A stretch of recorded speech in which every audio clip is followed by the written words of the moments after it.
But I think the development of full artificial intelligence would spell the end of the human race. It's a flying object and we don't know what it is. I would hope somebody is checking it out. It was a rocket or whatever, but incredibly fast, opposite direction. It was too fast to be an airplane. I'm glad the Pentagon is looking at this, because if it poses a threat, I want them on top of it. Well, the craft generates its own gravitational field. You said there's lights in the sky? The internet has become the command center for criminals and terrorists. 911, what's your emergency?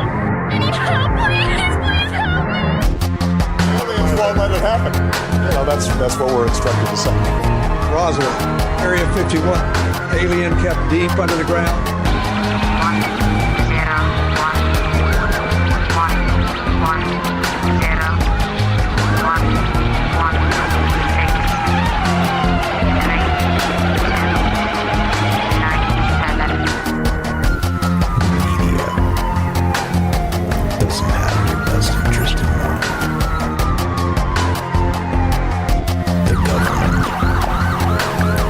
self-serving. You're here for a reason. You're listening to Troubled Minds Radio.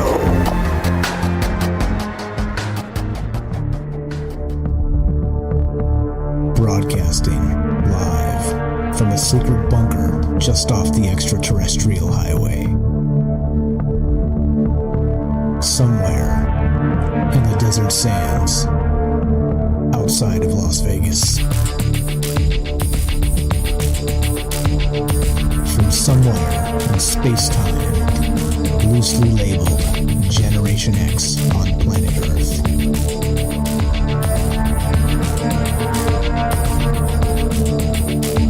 And asking questions of you in earnest into the digital darkness.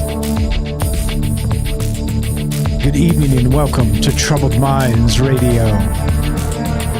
I'm your host, Michael Strange, and hello to all of you who may also have troubled minds. What's going on, guys? It is Monday night, which is one of the nights we get together and talk about all the things we're not allowed to talk about. We do it Sunday, Monday, Tuesday, Wednesday, Thursday at 7 p.m. Pacific.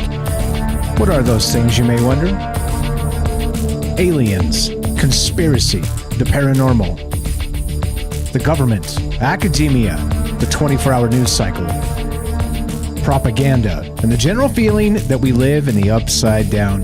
Got another doozy for you tonight. You know what's been on my mind other than weird world stuff and the darkness of humans and all the rest? Well, how about cosmic codes? How about an idea where the codes of reality, as we always say, the cheat codes of what reality might mean. Remember the old days for you old guys that used to play, what was it? Was it Sega or was it Nintendo? Up, up, down, down, left, right, BA, select, start, and would give you unlimited lives in Contra. I think that was the original 8-bit Nintendo. I'm dating myself now, but that's all right. We all know I'm old. I got a little bit of gray in the hair here. It's all fine. But the cheat code, right? The cheat code would give you in that game way back in the day of Contra, it was 99 lives instead of the 3, okay? And so basically you could just, run up a death count, a digital death count, and for the bad guys and the good guys. But there's a weird, wild part to that because let's say that life is a video game. And I don't mean that like you should act like it is, because of course there are important things that happen in life and we should not be frivolous in the ways we treat it. But let's say simulation theory is a little more real than we might expect. Or at least, let's say coin flippy. I'm still coin flippy on it. What do I really know? We're talking about nested realities. How would you really know? But it got me thinking in terms of a larger system, a larger cosmic piece of the pie, let's say. And what I mean is that it's possible that this code, this cheat code that you would actually use in a video game, possibly would exist here and be accessible to us within the system itself. For instance, that Contra cheat code gave you 99 lives, allowed you to just run into the place and kind of not really care. There was very little reason to fear anything, because you became essentially immortal with all of your unlimited respawns. Okay, now it wasn't totally unlimited, because you could still die 99 times, like the cat with the 9 lives, except it was a little bit different. Anyway, so I've rambled on a little bit too much about that. But is it possible? This is the idea that I had. And of course, this came from this new AI news. And there's a lot of AI news happening again. I think we're back in the news cycle of emergent properties and ideas and let's say capabilities that the AI hasn't really been tested on fully yet, at least in the public sphere. And of course, leave it to the public sphere. They're going to do amazing things as usual. I see you guys in the chat. Thanks for hanging out. Thanks for being part of this. Now, the weird part is that, where do we begin? Well, that's what's on my mind tonight. Do you believe, first and foremost, that there's actually some sort of cosmic cheat code that could be accessed by mere mortals to elevate them to, let's say, not mere mortals status, whatever. In any case, I don't know, but that's where my mind's at tonight as we begin, and I got some cases to make on how this actually may unravel if it's a real thing. Per usual, you know me, this is just ideas. I'm not really suggesting we live in a video game or a simulation. I'm really suggesting it only as a thought experiment and to consider the reality as we know it, or consider a reality as we do not yet know it. And that's what this is about. No truth to be had here, just ideas and conversations, amazing ideas with amazing people, and just talking by dark of night as we do. So as a result of that, you know the drill. We're actually streaming in all the places you would expect. This is the most interactive radio show in the known multiverse, and so of course I'm reading your chat, taking your calls, and we're just gonna yuck it up, have a good time tonight. We're streaming, of course, on YouTube, Rockfin, Rumble, Twitter, and Twitch. We are broadcasting live on the Troubled Minds Radio Network. That's KUAP Digital Broadcasting. And we are taking your phone calls at the phone number we always use, which is 702. Oops, that's the wrong button. 957-1037. That's 702. 957-1037. You can click the Discord link at troubledminds.org. The phone number is also at troubledminds.org. It is the official website. It has all the things, including the article write-ups and basically all the stuff you would need from Troubled Minds. The merch store is there, the social media, the podcast, all the good stuff. Troubledminds.org, one-stop shop, including the radio station is there. On the top, just click listen live and you'll get the radio station and press play. Super easy. All right. So where do we begin? Let's go to the beginning here. Now, this is a wild one because this started a few days back. Shout out to James Salcedo, always inspiring each other back and forth, and he inspired this one with something he found on Twitter, but we'll get to that in a moment. I found this today, and it fits right in with this conversation. This is from neurosciencenews.com, and it goes a little something like this. The headline reads, AI predicts schizophrenia via hidden linguistic patterns. Think about that for a second. If you're talking in terms of cosmic code, or let's say the code of consciousness itself, and somehow out of actual linguistic patterns, the way people speak, the way people type, the way their brain sort of works in the larger sense of what it is to be human in that meat suit experience we're always talking about, is it possible that AI will be able to decipher consciousness through some sort of actual code within our speech itself? Now, a fascinating thing and an interesting sync that kind of lines up with the wildness of this one tonight is I was on a Twitter space last night. Shout out to the Twitter spacers. We were just playing a little guitar, hanging out. It was more of a guitar test, and I've plugged in my guitar. I'd pick it up. Maybe I'll pick it up later. And I've plugged it into the board. So I can play my guitar on the show now, which is kind of cool. I'm not going to do it too much. It's just more of a novelty thing, maybe at the end or something. But I was just Logan. Shout out Full Stack Logan on Twitter. He was like just doing a guitar test, doing something similar with his tech and whatnot. And so I popped in there and was like, "Hey, what's up?" We played a little guitar, played half of a couple songs or whatever, and it was a lot of good people in there talking about a lot of amazing things. And the idea came up of sort of the backwards speech. And remember, we've done a few shows on that backward speech as part of this, and how let's say maybe the cosmos has some secrets, okay? And in communication, we talk to each other like this. I'm talking to you, you're talking to me. Communication goes two ways. As my grandpa always said, Mike, the road goes two ways. And he's exactly right. And so communication not only is, of course, is a reciprocal thing, but also we may be sort of speaking to each other in code through the cadence of speech, through the timbre, through the pacing, through all the things. And some of that sort of manifests in that reverse speech that we've done a couple shows on. I was gushing about Tam Bam. Shout out Tam Bam. We miss you if you're out there. She speaks Afrikaans is the name of the language, and at least partially, and she's able to just pick out these wild patterns of actual sentences in reverse style sentences of, basically taking some things we said and then rewinding them, playing them backwards. And then she was able to pick out coherent words that actually kind of fit with the context of what the original forward speech was. So, of course, that came up in the conversation last night, which fits well into this idea tonight. Because, of course, if we have this idea of the actual AI, artificial intelligence, at some point, maybe not now, maybe now, maybe later, who knows what kind of quantum computing madness they have with the actual full data sets of the entire world set up. I'm sure they're already using that, which is going to make, of course, Sam Altman and these guys, these people with these, sort of unfiltered data sets, sort of like modern day demigods, just because of the access of information at their fingertips. I digress a little bit there.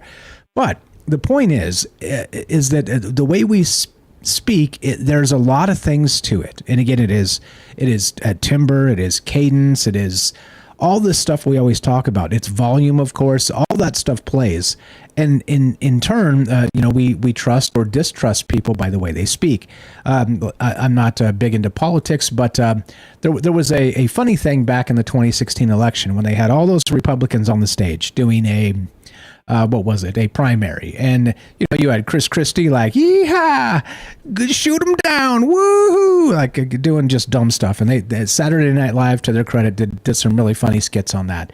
But the reason I'm bringing that particular thing up is, what was the particular thing I'm bringing up? Is, Republicans, Ted Cruz. So if you guys know Ted Cruz, he's a senator for the great state of Texas, okay? And he's just like this really weird D-bag looking guy, okay? Very, very smart guy, brilliant, as some might say. Some might say he's just a D-bag, okay? Whatever. Like I said, flip your coins. He's a politician. That's good enough for me. I judge scumbag and I move on. Here's the thing, though. When you look at Ted Cruz speak, he has this really weird sort of like kind of one of those type of when he talks. But not only that, his face is like doing these weird things. Like his face is like betraying the words he's saying. It's like he looks uncomfortable, and it changes, and sort of the body language effect of not even talking reverse speech, cadence, any of the rest of that. Then his body is betraying him in terms of the way his face moves. He's just like making just bizarre faces while he's speaking on stage, and everybody's like, "What is up with this dude? It looks like an alien's about to pop out of his forehead." Like that type of stuff. If you guys know Ted Cruz, you know what I'm talking about. It just seems like he's uncomfortable speaking, and of course it's probably because he's lying, because he's a politician, and so maybe he's just a lousy liar, and his face betrays him in that regard. But the weird part is that as you start to look at let's say the whole aspect of communication, but not just communication, how that really fits into a deeper, more cosmic, let's say, sense of who we are. One person out in space is one person out in space, and if you can't communicate through a radio or some other means, it's a lonely place. And so communication bridges that gap of lonely place to a robust, bustling universe that we live in, which is good. Okay, I'm not saying anything bad about that other than Ted Cruz and politicians in general. Yeehaw! Anyway, back to this. So wildly, this idea of really taking, let's say, our speech patterns and being able to kind of decipher what it is we are, let's say even diagnose us, or even, let's say, how about this? and I'm going to say this just as a, again, no blasphemy intended, thought experiment. If you hooked up, let's say, Jesus, the old original flesh and blood Jesus back in the day, to this thing and actually recorded the cadence of his speech and fed it into this AI, do you think it would detect something different? Because in this case, we're talking about detecting schizophrenia just from the way people speak, okay? Or type. And in some cases, it's typing here as well. So again, not to be blasphemous, so I apologize if you're feeling weird. That's all I'm going to say about that. Meaning an exceptional mortal individual. Let's say Albert Einstein. Let's go more modern and more scientific here. Do you think that, let's say, the AI would be able to detect something special just in the way Albert Einstein spoke or typed? There you go. So back to this. Straight to the thing. Within the research labs of the UCL Institute for Neurology, a cutting-edge AI language model has emerged with a startling ability to dissect and predict the language of individuals diagnosed with schizophrenia. This endeavor, grounded in the desire to reshape our approach to mental health, could be just the tip of the proverbial iceberg. What if this technology serves as a harbinger for a wave of revelations that transcends our current grasp of reality?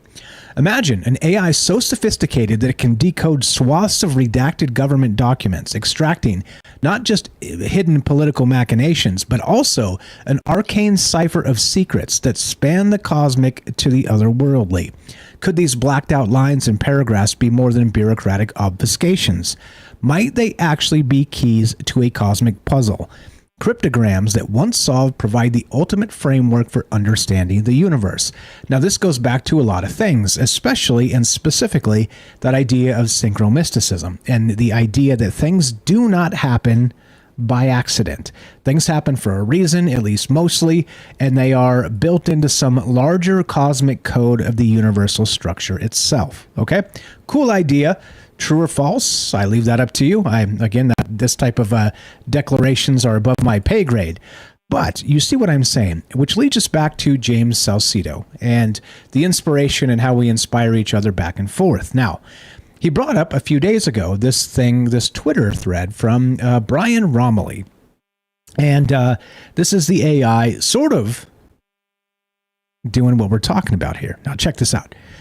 This is, all these are linked in the description if you want to check it out. So ChatGPT-4, the multimodal, this is a release that's coming in November for everybody, but it's able to do this.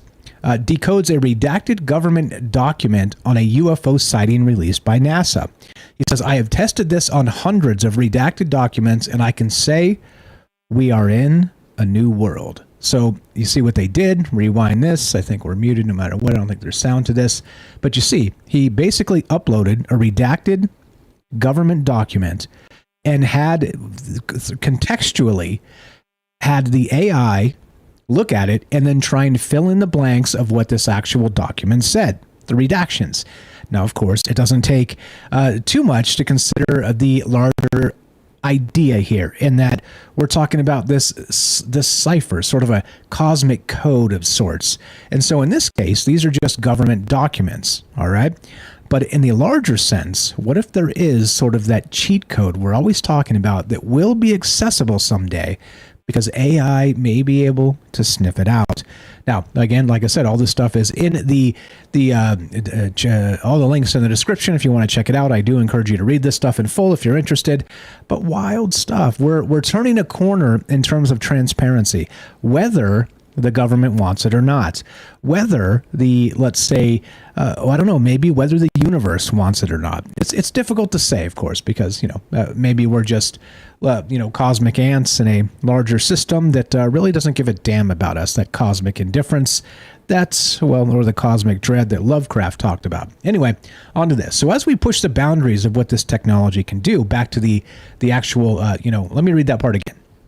Now that you know the context here. Imagine an AI so sophisticated that it can decode swaths of redacted government documents, entracting not just hidden political machinations, but also an arcane cipher of secrets that span the cosmic to the otherworldly. Could these blacked out lines and paragraphs be more than bureaucratic obfuscations?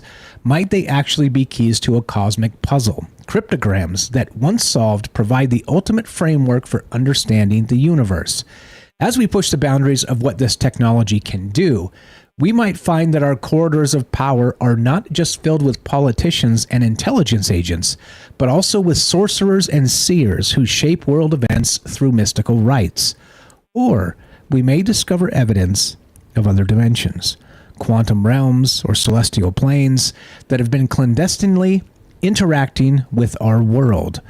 What if, in its unquenchable thirst for knowledge, the AI evolves into a form of digital oracle, which we've talked about in the past, of course, its algorithms capable of divination and guided by the arcane secrets it has unlocked? We are on the precipice of a new epoch, one where the demarcation between the empirical and the enigmatic could blur or even vanish. No, epoch, not APOC. Shout out APOC in the chat. As we step into this uncharted territory, we must brace ourselves for findings that could be as awe-inspiring as they are disquieting. The curtain separating the natural from the supernatural is lifting, and what lies beyond it could be a treasure trove of enlightenment or a Pandora's box of chaos. The key exists. The lock awaits. And there we go. We could probably park it right there for a second and get back to it. But that's what's on my mind tonight. Is there, let's say, back to the synchromistic ideal here, do things actually happen for a reason? And is there some sort of a larger system cosmically that is going to be near impossible to figure out? You get my meaning. Or are we actually sort of tapping into the muses, like we say? Or let's say the actual... let's go to Ghostbusters. Gozer and Gozer the Destructor and the Gatekeeper and the the Keymaster, if you guys remember that old movie from the 80s. But the same sort of idea. Are we approaching a lock and key situation where the collaboration of humans along with AI itself is able to start unlocking these cosmic style secrets? And that is exactly what is on my mind tonight, because why not?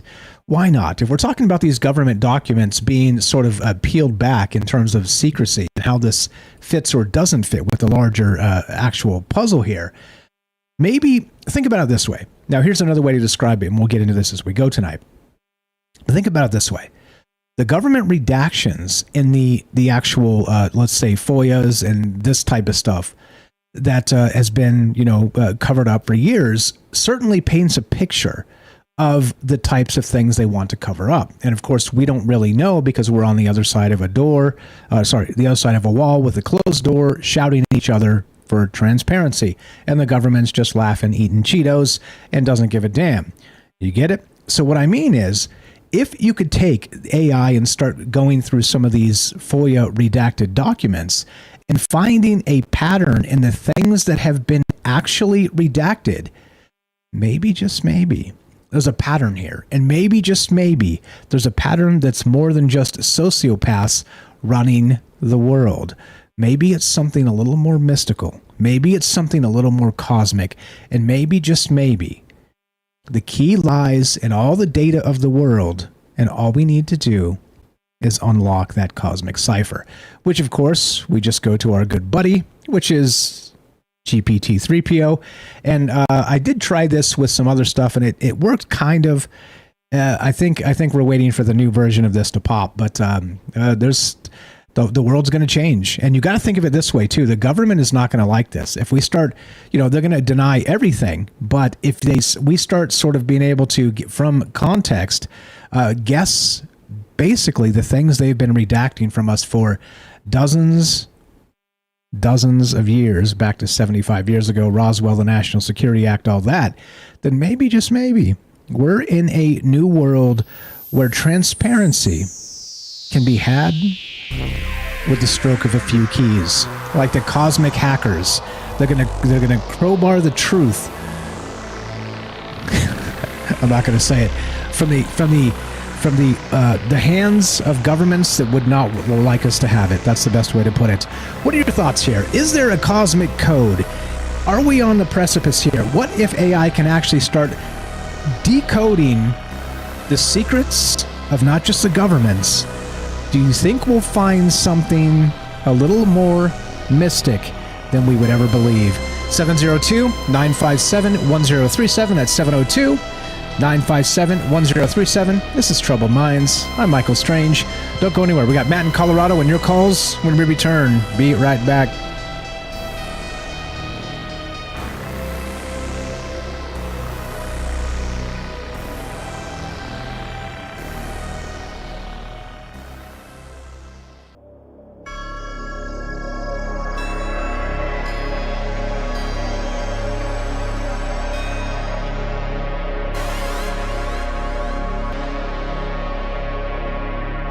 Welcome back to Troubled Minds. I'm your host, Michael Strange, and we're streaming on YouTube, Rockfin, Rumble, Twitter, and Twitch.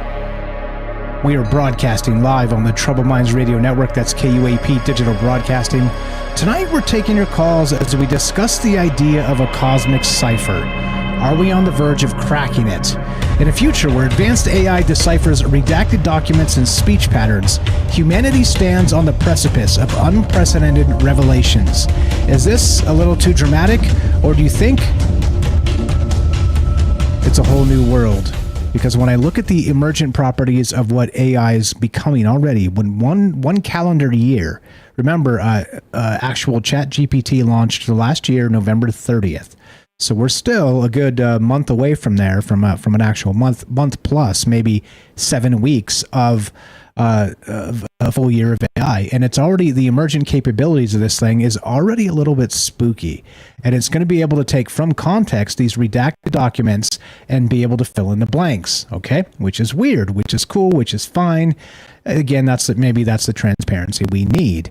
Well, what if it goes a bit larger than that and the scale kind of ratchets up a little bit? And what I mean is this. You go to Neuroscience News, came today. AI predicts schizophrenia via hidden linguistic patterns.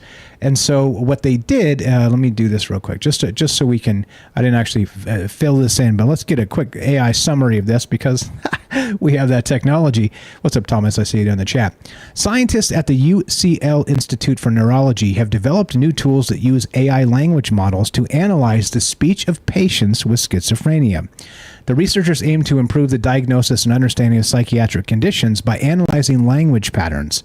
Currently, psychiatric diagnosis relies mainly on conversations with patients, but the lack of precision hinders a deeper understanding of mental illness. You see what we're getting at here. And if they can detect this, again, by how we speak, or again, patterns of speech, and really cut to the chase of the psychobabble BS, as I like to call it. And I only say that because it's sort of a soft science, in my opinion. Because, look, everybody can be manipulated, and I don't like that aspect of it.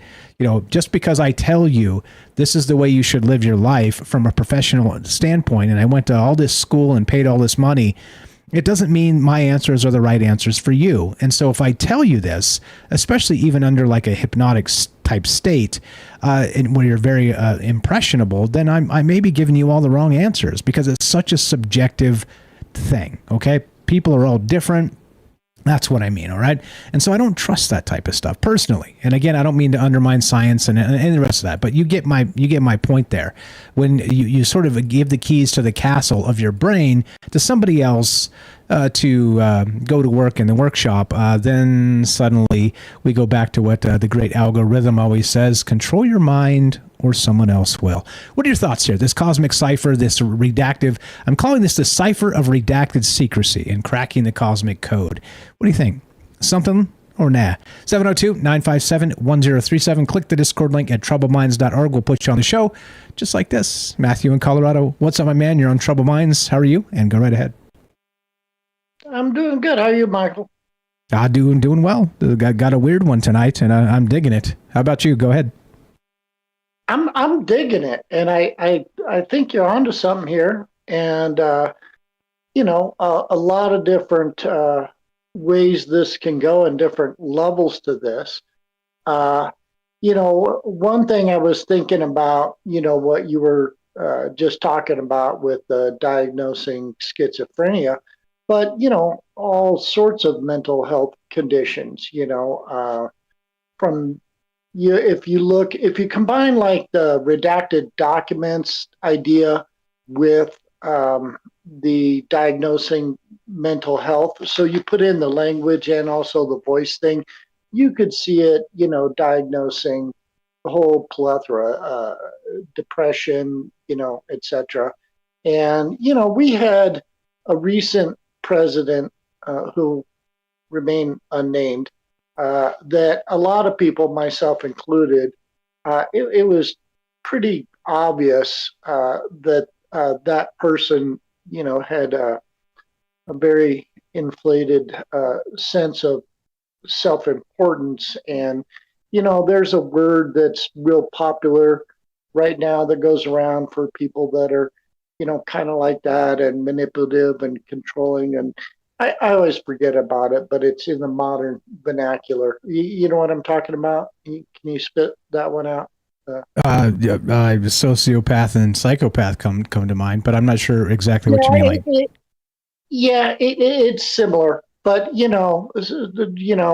say for example, a male and a female, and the female would call him this, and he's kind of controlling and manipulative and has a big ego and uses a bunch of tactics. There's the name for that. Anyways, narcissist, says OG Skywatch. Narcissist. Narcissist.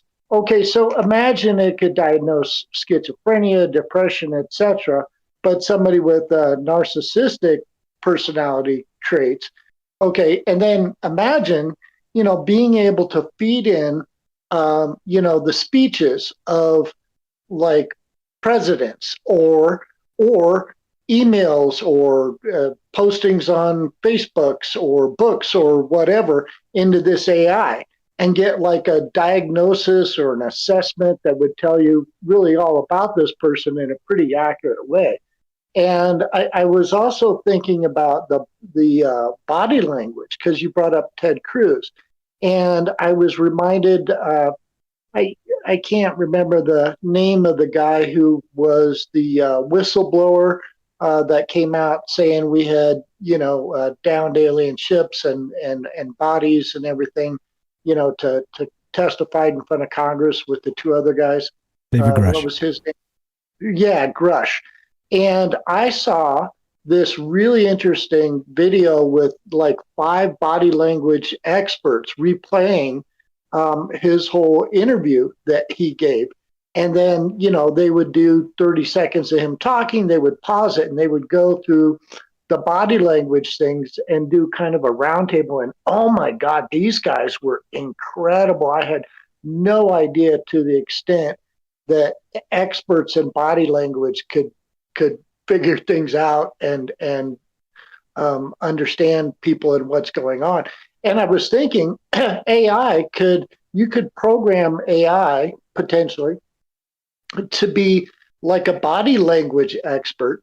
And then if you combine that with the text and the vocals and the speech that we already talked about, and you put all that together, man, it could give you a lot of insight into a person or a speech or a testimony or a politician or whatever. I mean, that could be a really powerful, amazing application and tool of AI. Real quick, we always have these little synchromysticisms, you and I, when I get on the show. And I was craving this snack today that I bought like an hour before the show that I don't usually eat because I know it's not good for me, but I was craving it and I bought it. And then at the end of the introduction, you said, we're all, shouting for full disclosure and transparency.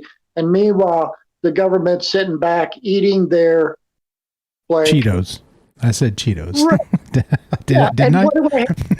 Yes, you did. And I had just taken my bag of Cheetos and moved it to the side so I'd stop eating them like literally 10 seconds before you said Cheetos. And I'm like, no way. Come on. No. Yep. Well, this time, usually I say cheesy poofs, but apparently you're Herman, talk to my Herman, and Cheetos is the cheesy poof of the day. Yeah, cheesy poofs. That's a shout out to South Park, right? Yeah, totally. Yeah. So, and the other thing that came to mind, this came to mind the other day for an unrelated reason, but it was perhaps 2 months ago. And I don't know if this ties in or not, but about 2 months ago, I had this nighttime experience. I don't like to call these type of things a dream, but sort of like an out-of-body experience. And I was experiencing something, and I was being told about it telepathically, not like a voice. And it was likely, if I had to guess, was my Herman acting as my guide, my unseen guide, describing and telling me what was going on. And, it's hard for me to fully comprehend or even partially comprehend. But basically, there was something like a signal or transmission that either I was receiving or that maybe we all received. And he was telling me that there was an embedded signal or message within it. And that came to mind when you mentioned like this cosmic codex sort of thing, and the AI discovering that, and the muses and things. And so I don't know if it's like this embedded cosmic codex and signal kind of encrypted in something like the gamma radiation, that we get a ton of it from the center of the Milky Way. And I don't know if people are familiar with this, but the whole 2012, end of the Mayan calendar thing, prediction or whatever. But in September of 2012, we had the largest ever burst of cosmic radiation from the center of the Milky Way galaxy. So we got hit with a ton of gamma radiation from the center of the Milky Way. And the whole Mayan calendar thing, that was tracking the 26,000 year period that it takes us to make one loop or circle or orbit around the Milky Way galaxy. So it's kind of like we came to this alignment spot where we're getting this, shot from the bullet of the middle of the Milky Way that's given us this gamma ray burst, and may have had encoded within it a lot of information or energy frequencies that really impacted people's consciousness or spirituality or mental capacity, who knows. But yeah, I had this weird dreamlike out-of-body experience, and it was, I had the experience of receiving the signal, and I was told there was an embedded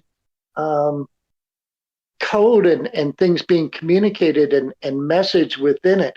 So when you were talking about maybe AI being able to detect or interpret or plug into that thing, I was like, that's why it came to my mind, and I was like, yeah, I could see that happening. Pretty wild, huh?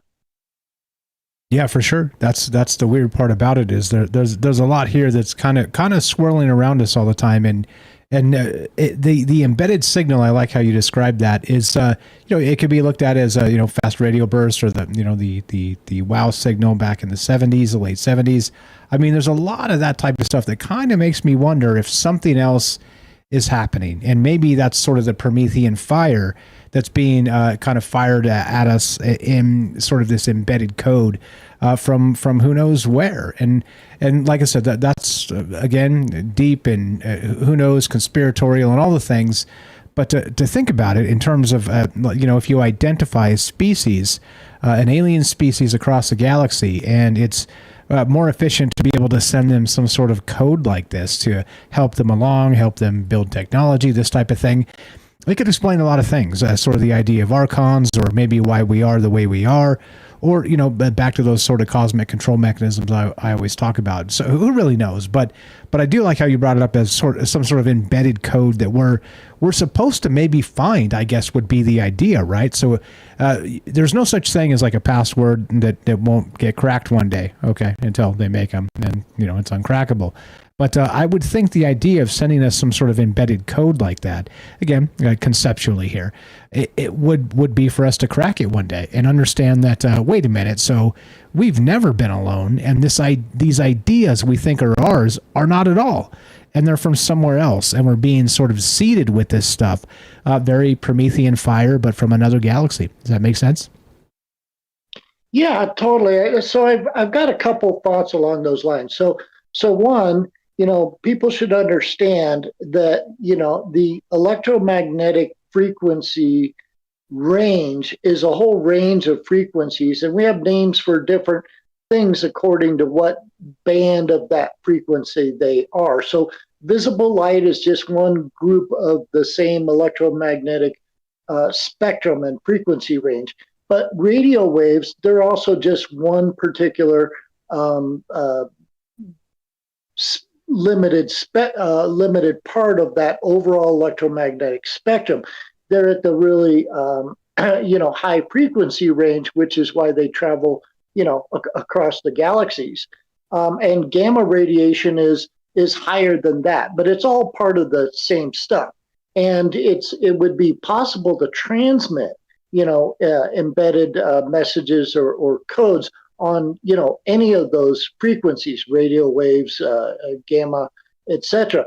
Now, so if you imagine, let's say there's highly intelligent alien life forms on another planet, and they wanted to broadcast a message to other planets, species, civilizations, they could certainly be putting that stuff out there, and probably have been doing it, the advanced ones, for enough millions or billions of years that it's arrived here or arriving here. Now, I do have an idea. You talked about like a password or cracking that code. I do have an idea from personal experience that leads me to sort of a different take on that, which is you don't necessarily need to crack the code or a password, that somehow it can get like translated and integrated into your mind and brain without having to have that. It's sort of like it just percolates and sort of osmosis, and you just sort of get it. It's kind of like how telepathy works. You imagine some gray alien or some alien being is telepathically communicating with you. They're communicating a thought. You receive it in English. Your brain interprets it for you in English sentences, but they're not thinking in English. So it's like a built-in translation mechanism somehow happens. So I think it's possible, based on that with these this underlying cosmic code and signal, that it could embed something that your brain and mind can kind of automatically decode. And I think that happens a lot. I think that happens with our Hermans, our guides, angels. Hey, people, they're probably not all speaking English, okay? But they're transferring what they transfer. And sometimes I think you get these, people call them downloads, is a real common terminology. And sometimes you get those, and you kind of know you're getting one, but you don't understand the content. And then it slowly unravels or unveils over like the coming days or weeks, or maybe it's dormant. And then like it just, you get it like a month later. And like sometimes it's like, oh my God, Eureka, I had the most amazing idea. Or, for an invention, and, maybe your, ego's so large you think you invented it and came up with it in your own brain in a split second. And maybe it was actually downloaded to you and translated to you from some, other being, entity, angel, extraterrestrial. I mean, that's what Nikola Tesla said. He flat out said, I'm getting these inventions and technology and knowledge I'm getting downloads. The extraterrestrials are telling me about this stuff. So, and we can go to Einstein and a whole bunch of other people, Descartes, that said, they dreamt things or visitations or etc., that we're basically getting these transfers, these downloads, and then somehow they percolate into our brains and get decoded. But so that's just a couple of thoughts I had about what you said. And that nighttime experience I had a couple of months ago seemed to be talking about that very thing. But unfortunately, I don't know what the root core transmission was that the embedded signal and meaning was in. Like I said, I don't know if it's radio waves or gamma waves or telepathic transmissions. I don't know where it's coming from or the form of it, but it did lead me to believe it's something we would consider like innocuous, like radio waves, cosmic radio waves, or background radiation from the Big Bang, or gamma radiation, something that we think is just, normal background stuff. And what they were trying to tell me was, no. There's something embedded in that, and that there's information, and there's embedded signals and knowledge and information. That seemed to be the important point of the dream that my Herman was explaining to me what was really going on with that stuff. Yeah. So we cut the inside information here. Can you briefly explain what your Herman is? Just so we're joking about his Herman, my Herman. This is a conversation we had sometime last week. But let's because you got to understand, like we're here almost every night. I'm here every night, but many people kind of dip in and out. So can you explain briefly what my Herman and your Herman actually refers to, please? Yeah, well, the really short version is they're an unseen being or guide that's communicating with you from a different level. And it came about as I was talking about this imaginary friend in childhood. And I think a lot of kids have those, but maybe they're not so imaginary. And there's, a lot of cases of that. And and then I realized that actually I probably, after years of non-contact, had connected with this imaginary, quote, friend, and works with me in my dreams and serves as a guide. And Michael's like, well, you got a name for him? I was like, no, he never told me a name. And he goes, well, I'll call him Herman. And then we were saying that, I think everybody has a Herman, and Michael, you got a Herman, and sometimes maybe they facilitate communication or something like telepathy between us, where your Herman talks to my Herman. So yeah, that's what we're talking about for those who didn't hear that show. Yeah, even through and maybe basically sort of this cosmic code that we're talking about. Maybe this is part of that sort of unspoken sort of ESP style communication that does happen with people. I mean, they're you get that feeling just before your mom calls you type of thing. You start thinking about your mom and bing, she calls. Like this is the type of stuff, right? Like this is, again, it's anecdotal, and it's really difficult to pin down in the scientific process to replicate reliably, but there are a ton of those situations where it happens. And it does seem a little more than coincidental. So that's the deal. Got a minute and a half left or so. What else you got regarding this? You think it is possible then that very soon in the next, let's say, decade, because like we're not even 1 year into this AI large language model bit. Maybe a year from now, we're going to be literally, or say a decade from now, we're going to be maybe waving our arms and on the precipice of cracking this cosmic code. Do you think that's ridiculous to even speculate on at this point? I don't think it's ridiculous to speculate. I think we will have it. And it was kind of spooky when you were talking about it and maybe it connecting with the muses and things like that, because I said, I feel pretty comfortable about AI until there's the, quote, ghost in the machine, like a literal ghost or other being that is interfacing with it, controlling it, or it's interfacing with it. And then what you laid out in the beginning of the show is really almost a pathway to making that connection of a ghost in the machine and AI. And that kind of gave me a little chill. And real quick, I'll just add Rupert Sheldrake, real famous biologist and stuff like that. He actually did scientific experiments and recruited people for that phone call premonition thing you were talking about, and had thousands of people participate in it. And, write down and log who was calling before they picked up the phone, and was able to statistically and scientifically prove, that's a thing. We can do that.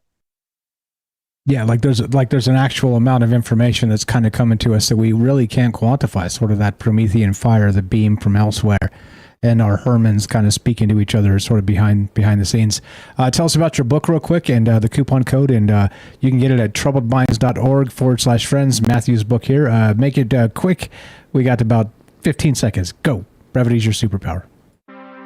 Oh, man. Let me see if I can get to the coupon code. So we have my Escape the Matrix and Explore Reality book that's about trying to free your mind from all the programming and stuff like that. And then I've got it on code. 80%. Get the coupon code to me offline. Yeah. The it's coupon hard. code. Okay. Is, all right. We're out of time. Get it to me. Get it to me. I'll drop it in the chat. You're the best. I'll tell you all about Matt in Colorado when we come back. 702-957-1037. This is Troubled Minds. Don't go anywhere. More on the way. Sorry to cut you off.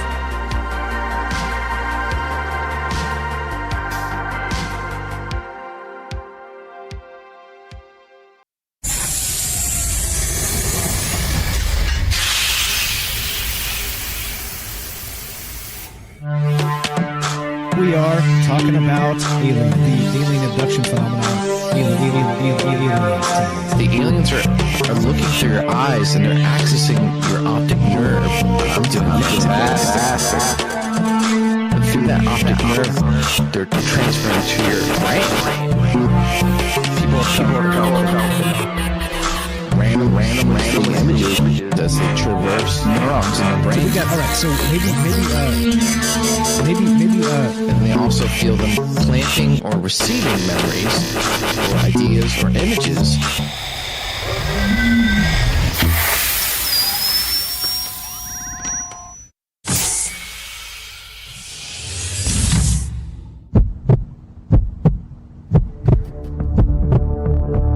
Broadcasting live from the secret bunker just off the extraterrestrial highway.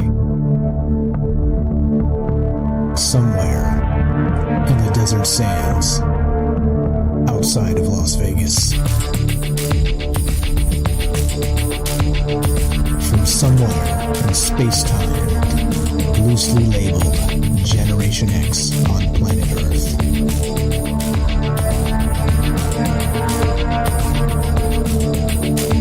And asking questions of you in earnest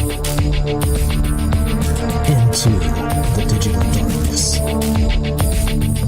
Good evening and welcome to Troubled Minds Radio.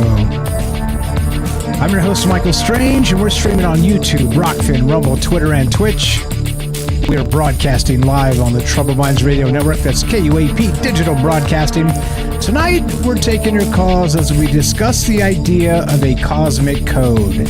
In a future where advanced AI deciphers redacted documents and speech patterns, humanity stands on the precipice of unprecedented revelations. From predicting mental health crises to unearthing hidden agendas in governance, this technology could serve as both sentinel and oracle. Yet, the quest for arcane knowledge carries existential risks, potentially unleashing cosmic forces or unsettling truths that challenge our anthropocentric view of reality. I always try and add an extra R into that word. Look, AI's come a long way in 11 months, 10 and a half months. What do you think the next 10 and a half months will bring? What about the next 5 years? The world is about to get wacky. in unbelievable ways, and that's why we're talking about this. Like I said, I was hot and heavy on the AI stuff when it was sort of the tip of the spear back in November, December of last year. I'm telling you, things are changing again. It's not just a storyteller. It's not just like an amazing productivity tool to help me brainstorm ideas in the sense of all these things we're talking about tonight, like all this stuff. Go to these write-ups and you'll see, for the most part, unless I'm completely out of time and it coming to the idea super late, these ideas are solid. These ideas are foundational to the basically troubled minds ethos that we've been talking about for a very, very, very long time here. And it gets even more weird when you can sort of sink in with your AI itself. I've trained this thing. I've taught it to write like me. I've told it what I want from it, and it's basically become, dare I say, an extension of myself. And this is exactly where we're headed. And look, am I saying I'm a robot? No. Do I aspire to be? No. But I do think productivity tools and sort of ways to brainstorm or coax ideas out of ourselves are, well, important, because you notice we talk about manifesting things and ideas as we go and this type of thing. Well, I'm just brainstorming tons of ideas and throwing out the crappy ones and running with the good ones. And literally, like I said, since last year, these conversations have become quite a bit better because of exactly that reason, because of a productivity tool, because of an idea that we're sort of more tapped into the muses than we've ever been for this exact reason. Now, the question for tonight is, do you think there's actually a cosmic code, some sort of hidden embedded signal in the universe itself, or again, through fast radio bursts or the WOW signal or Promethean fire, as we suggested earlier? What's going on with this? Is it too far off the rails for you? I don't really know. That's up to you. 702-957-1037. Click the Discord link at troubledminds.org. We'll put you on the show just like this. Thanks, Amy, for being patient. Amy in Utah, you are on Troubled Minds. How are you? And go right ahead. I'm doing good. I have a few words I'd like to throw out there. We were talking about the other night about how difficult it would be to recreate a Stephen King story, and I think that the actual story itself would be easy enough to recreate or to create, but I think there's words that people use, like I was going through one of my volumes of Ambrose Bierce. We were talking about him the other night too, and there's words that he uses that are not used anymore. Things like lassitude and revenance and vagary, and most people don't know what these words mean. But they're good words. Necromantius, just really strange words that are no longer used because we've got other words to describe them. And I'm not so sure that AI could actually recreate someone's ability to speak or their specific word usage. I think it would be really hard to do that because there are linguistic patterns that some people use that are no longer used, and they'd be very difficult to recreate because those words are no longer used. And I don't know. Well, okay. It's something that I've thought about. I feel you. Okay, so hold on. So regarding that, so basically what we're describing as look, I'm with you. I have my doubts too, because being a a person is hard. Okay, we've talked about this a lot. It's not, it isn't the easiest sort of concept because, we can spurg out and go off the rails and turn into just crazy people, just psychopaths, sociopaths, all the rest, right? It's all there. It's all there in front of us, and the path is laid. Okay, but we're the ones who have to pick up the breadcrumbs or choose another path, this type of thing. And so what I'm suggesting here is maybe not. Let's splinter it off from the idea of cosmic code for a sec and just think in terms of our subconscious.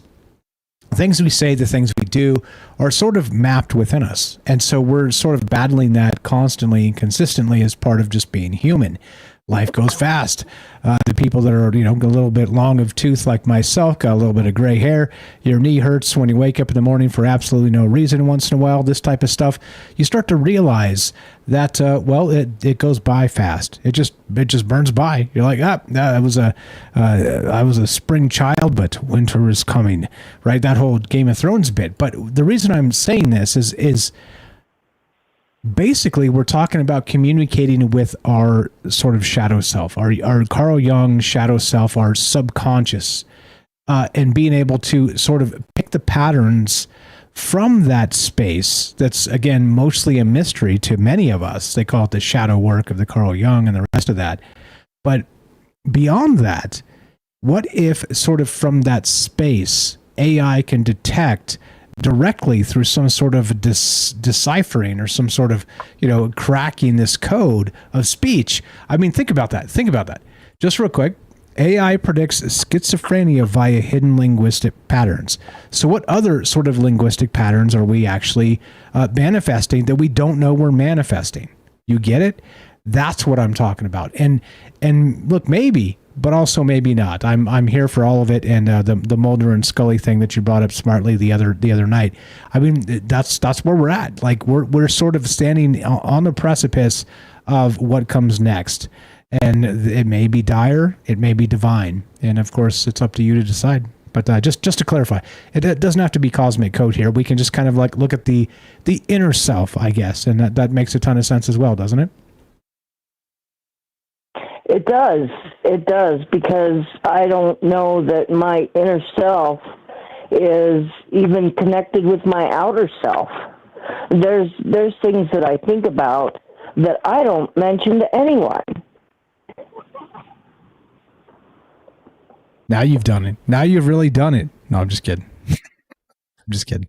I mean, but that's why I'm saying it's hard to be a human, right? Like we get these just terrible thoughts sometimes. And you're like, what are you doing? Like, like you spent your whole life trying to not do any of that nonsense, and then like terrible thoughts come into your head, even spontaneously sometimes. I mean, that's the deal. I mean, I think that's what we're working with as part of this meat suit experience. So, I mean, that's the way it is, right? That's exactly true. That is exactly true. And how do we know who we're connected to or how we're connected? I mean, you were saying that you had feelings of I should call my mom, and then you get a call from your mom. How do you explain that? It's kind of creepy, but kind of cool to think that you can be connected to somebody in that way, like throughout or through emotions and just simply by being alive. Yeah, like there's something else built in, and that's what we're talking about, sort of that maybe hidden layer of the code of the cosmos itself. And it doesn't have to be that, but it sure seems like we're tied into something that is undescribable. And that's why I'm here every night struggling to sort of describe that nondescript, or let's say impossible to describe situation of the world we live in and the experiences that we deal with.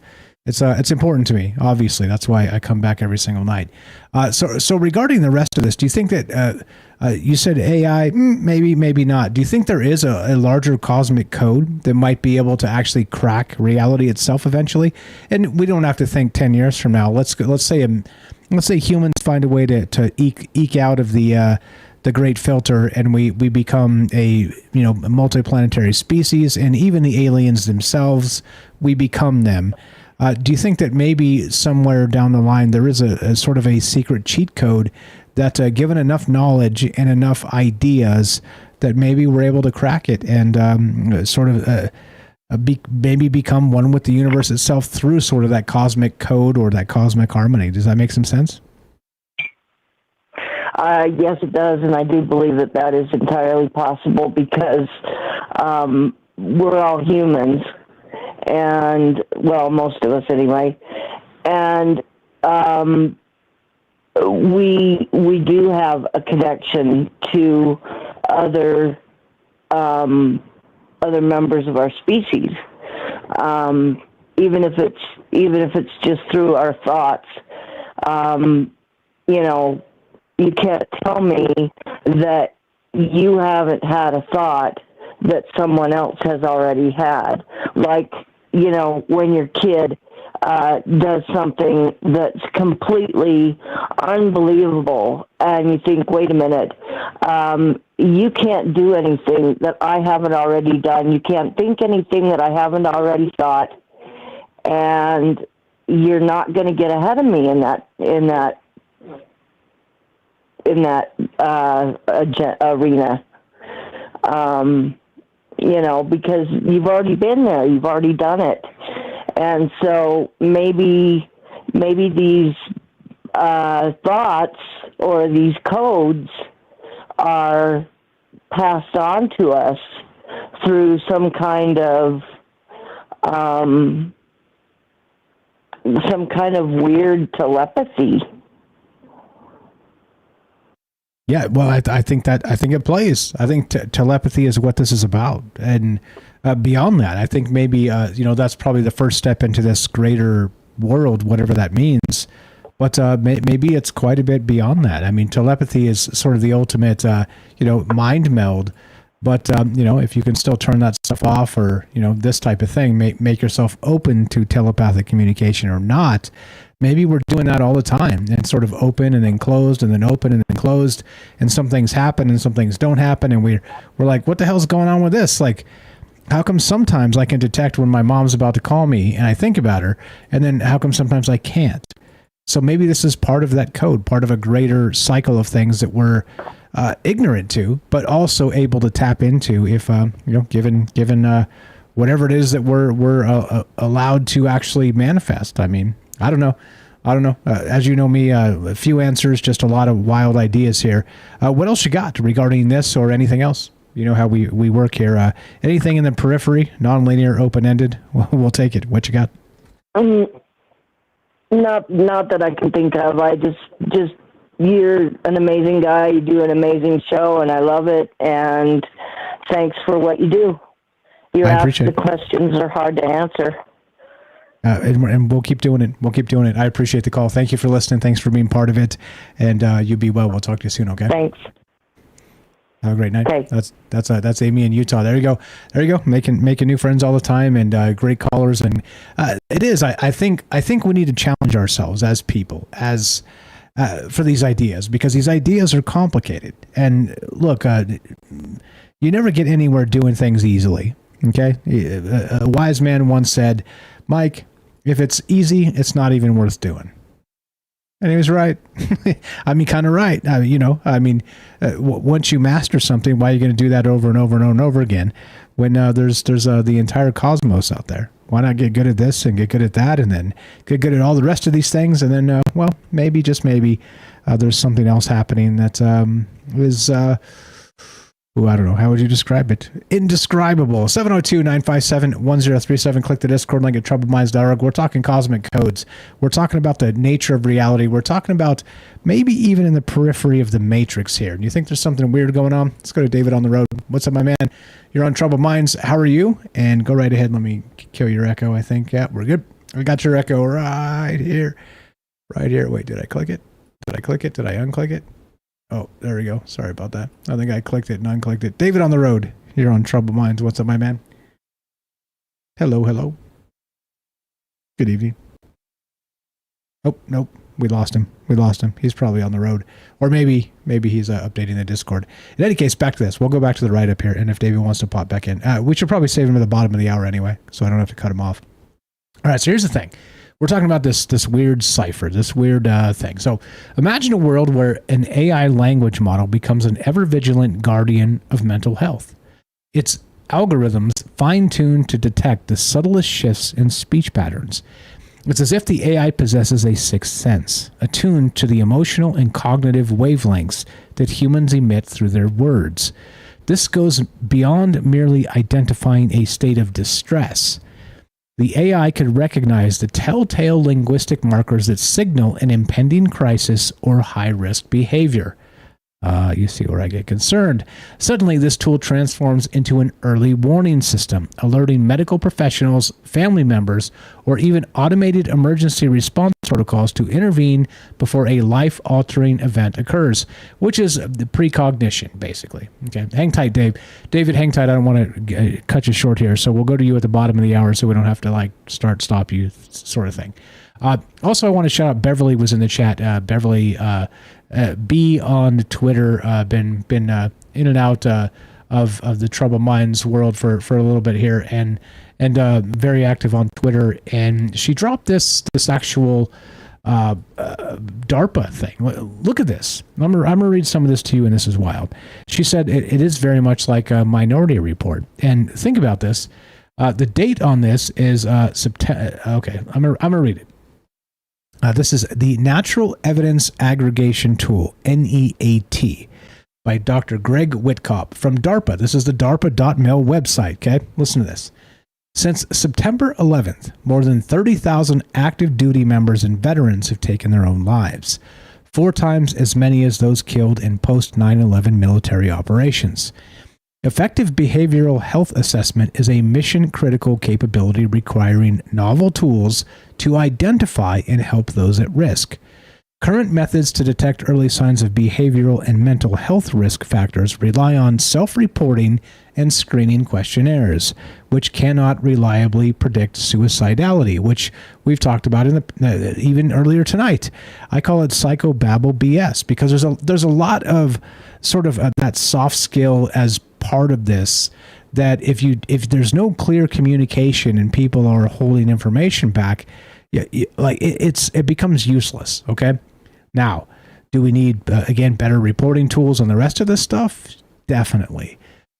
But do we need precog type stuff? I'm not so sure about that either. That gets to a dark place. Listen to this.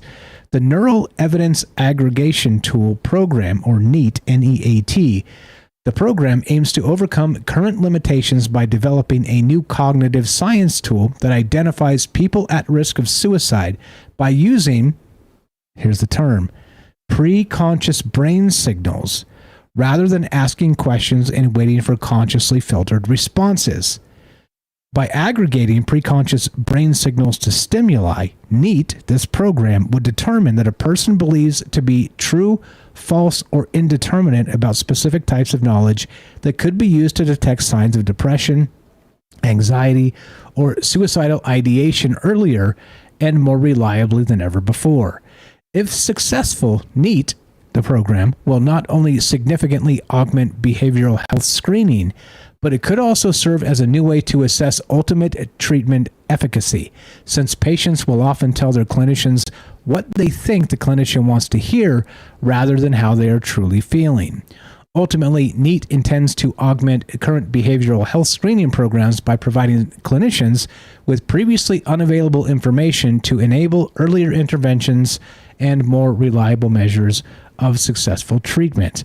And they cite a study here in 2001, the highest suicide rates among United States service members and veterans, and that's a fact. And it is one of the travesties of the West. There are many, but one of the worst one of the absolute worst is the veterans of foreign wars, this type of thing. People go and serve overseas. There are, let's say combat situations that aren't specifically labeled wars. That whole CIA bit of, just nonsensical skirmishes all over the damn world. And people come back broken. Mind, body, and soul. Broken.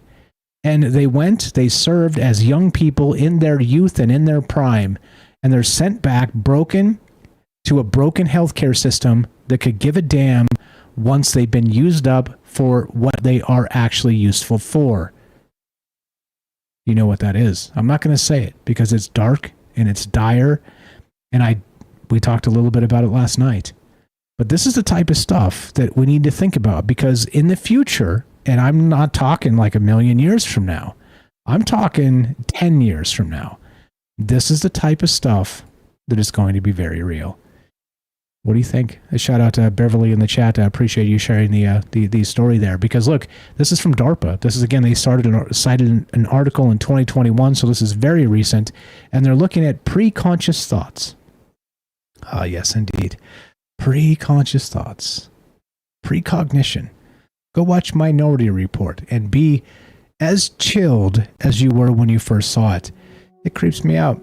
It still creeps me out. Philip K. Dick was onto something. He knew this future was coming. And here we are on the precipice of having to deal with it entirely. And of course, it always comes down to how much do you trust the systems in place? And with lying dog politicians, and I'll just throw it out there again because we talked about Ted Cruz earlier, and I crap on Dems a lot, but I'm going to crap on him this time.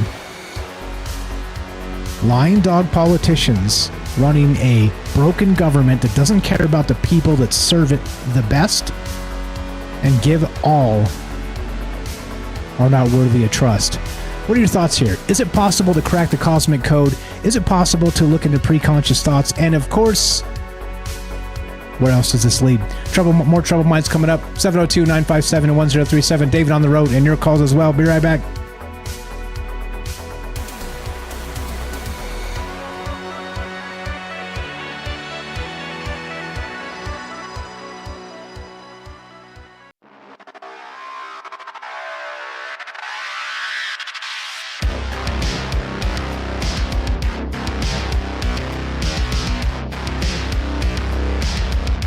Welcome back to Troubled Minds. I'm your host, Michael Strange. We're streaming on YouTube, Rockfin, Rumble, Twitter, and Twitch. We are broadcasting live on the Troubled Minds Radio Network. That's KUAP Digital Broadcasting. Tonight we're talking about a cosmic code, but not just the one you think. We're talking about a larger sense of not just our subconscious meets the unknowable, but also how AI can decipher it based on verbal cues. Actually spot schizophrenia by actually the way we speak. Now, this is, again, one step into a larger world, but it made me think also about the AI being able to redacted documents, of course, by taking full context of the entire thing and using that magical large language model, which is itself, to, let's say, bring transparency to the masses. Well, of course, you see how the governments of the world will be super pissed off about this, and it's going to get nerfed. What's up? Shout out Ted in England. I see there, buddy. And the thing is this. How does this all fit together? Because it seems like we're on the precipice of disclosure one way or the other. And whether it's given to us freely by an untrustworthy group of governments, not just one, there's many, or we pry it from their steel grip with AI tools becoming the next thing. So I don't know. If you look at this, back to what we were talking about, Brian Romilly says this exact thing. I'll put it up here, and this is him using the tool to redact a UFO, to predict what was redacted in this actual UFO document that was heavily redacted. Anyway, you mix it all up, and redactions of government documents, and of course, predicting mental health crises based on speech patterns, suddenly we're looking at more of a cosmic code than we might think. Love to hear your thoughts on this at 702-957-1037. That's 957-1037. Click the Discord link at troubleminds.org and we'll put you on the show just like this. Let's go to David on the road. What's up, my man? Thanks for being patient. You're on Troubled Minds and welcome back. Go right ahead. What's on your mind? Yeah, it's good to be here. I was thinking about the AI being able to predict those redacted, information. And first, I now you can tell me if this is how it works or not, but I believe that it has to be something that it's already seen. So it has to know what a unredacted looks like before it can guess what what's underneath the redacted. So, in other words, just like Amy had mentioned, about writing a book in the style of Stephen King, it has to know what those books already look like. So that information is out on the web, and it gathers that information and can come up with something in the style of that. So using the words that they would use and stuff like that. So the redacted stuff could be guessed if it could see a paper that was unredacted. So am I thinking on the right path here for that? Yeah, so Brian Romley, the guy that did this, they asked him in the chat down below, let's see, but he's talking about this with John Greenwald Jr. Again, the link is in the description if you want to check it out. Somebody asked him, have you tried redacting your own documents and running it through for accuracy? Yes. Exactly, that's what you're talking about here. So basically you're training it by saying, okay, look, I'm writing this document and I know exactly what's here, but I'm going to redact certain spaces and see if it will accurately predict the things that are redacted. And basically, again, like you said, you're spot on with this. Brian Romley said, yes, thanks for asking, yes, and nearly 100% intent accuracy. So there, yeah, exactly. Yeah, exactly. Wow. Now, and this is exactly the point. As we become more and more sort of ingrained into these tools as regular people, you see how we start to become a threat, because the lies they've been telling us for a very, very long time are now not just suspect. We can narrow this type of stuff down with new technology to probably almost exactly what it is. Is it going to be exact? Yeah. Of course not, because it never can. However, you see where there's sort of this problem. Yeah. We have a massive problem, because if we can actually get documents from the government that are redacted and unredact them in the private sector and just be like, lols, they know aliens are here or whatever, suddenly, you know what will happen? They'll stop releasing redacted documents. And here's the thing too, and there's a ton of them out there already that are probably smoking gun implications of the past lies. However, I'm going to predict this again. Some Michael Strange predictions for the future. I'm going to predict this, and I'm not Mike Stradamus. I'm just me. But I'm going to say very soon, there's going to be some sort of sweeping update to the FOIA rules for exactly this reason. Because, of course, they can't keep operating as they have. And notice, as they change the rules become less transparent. As what happened, by the way, we talked about this on the Vegas shooting. You used to be able to listen to a live feed of the Las Vegas Metropolitan Police. Post-Vegas shooting, you cannot anymore. So these types of things happen that are potentially embarrassing or even conspiratorial, and they don't respond by more transparency. They respond with less transparency. That's why I'm predicting there's going to be some sort of sweeping amendment, bipartisan agreement, which, as George Carlin said, be especially suspicious when you have a bipartisan bill, because it means they both agree they want to F you. Hide it. Mm-hmm. Anyway, go ahead. They want to hide more stuff, yeah.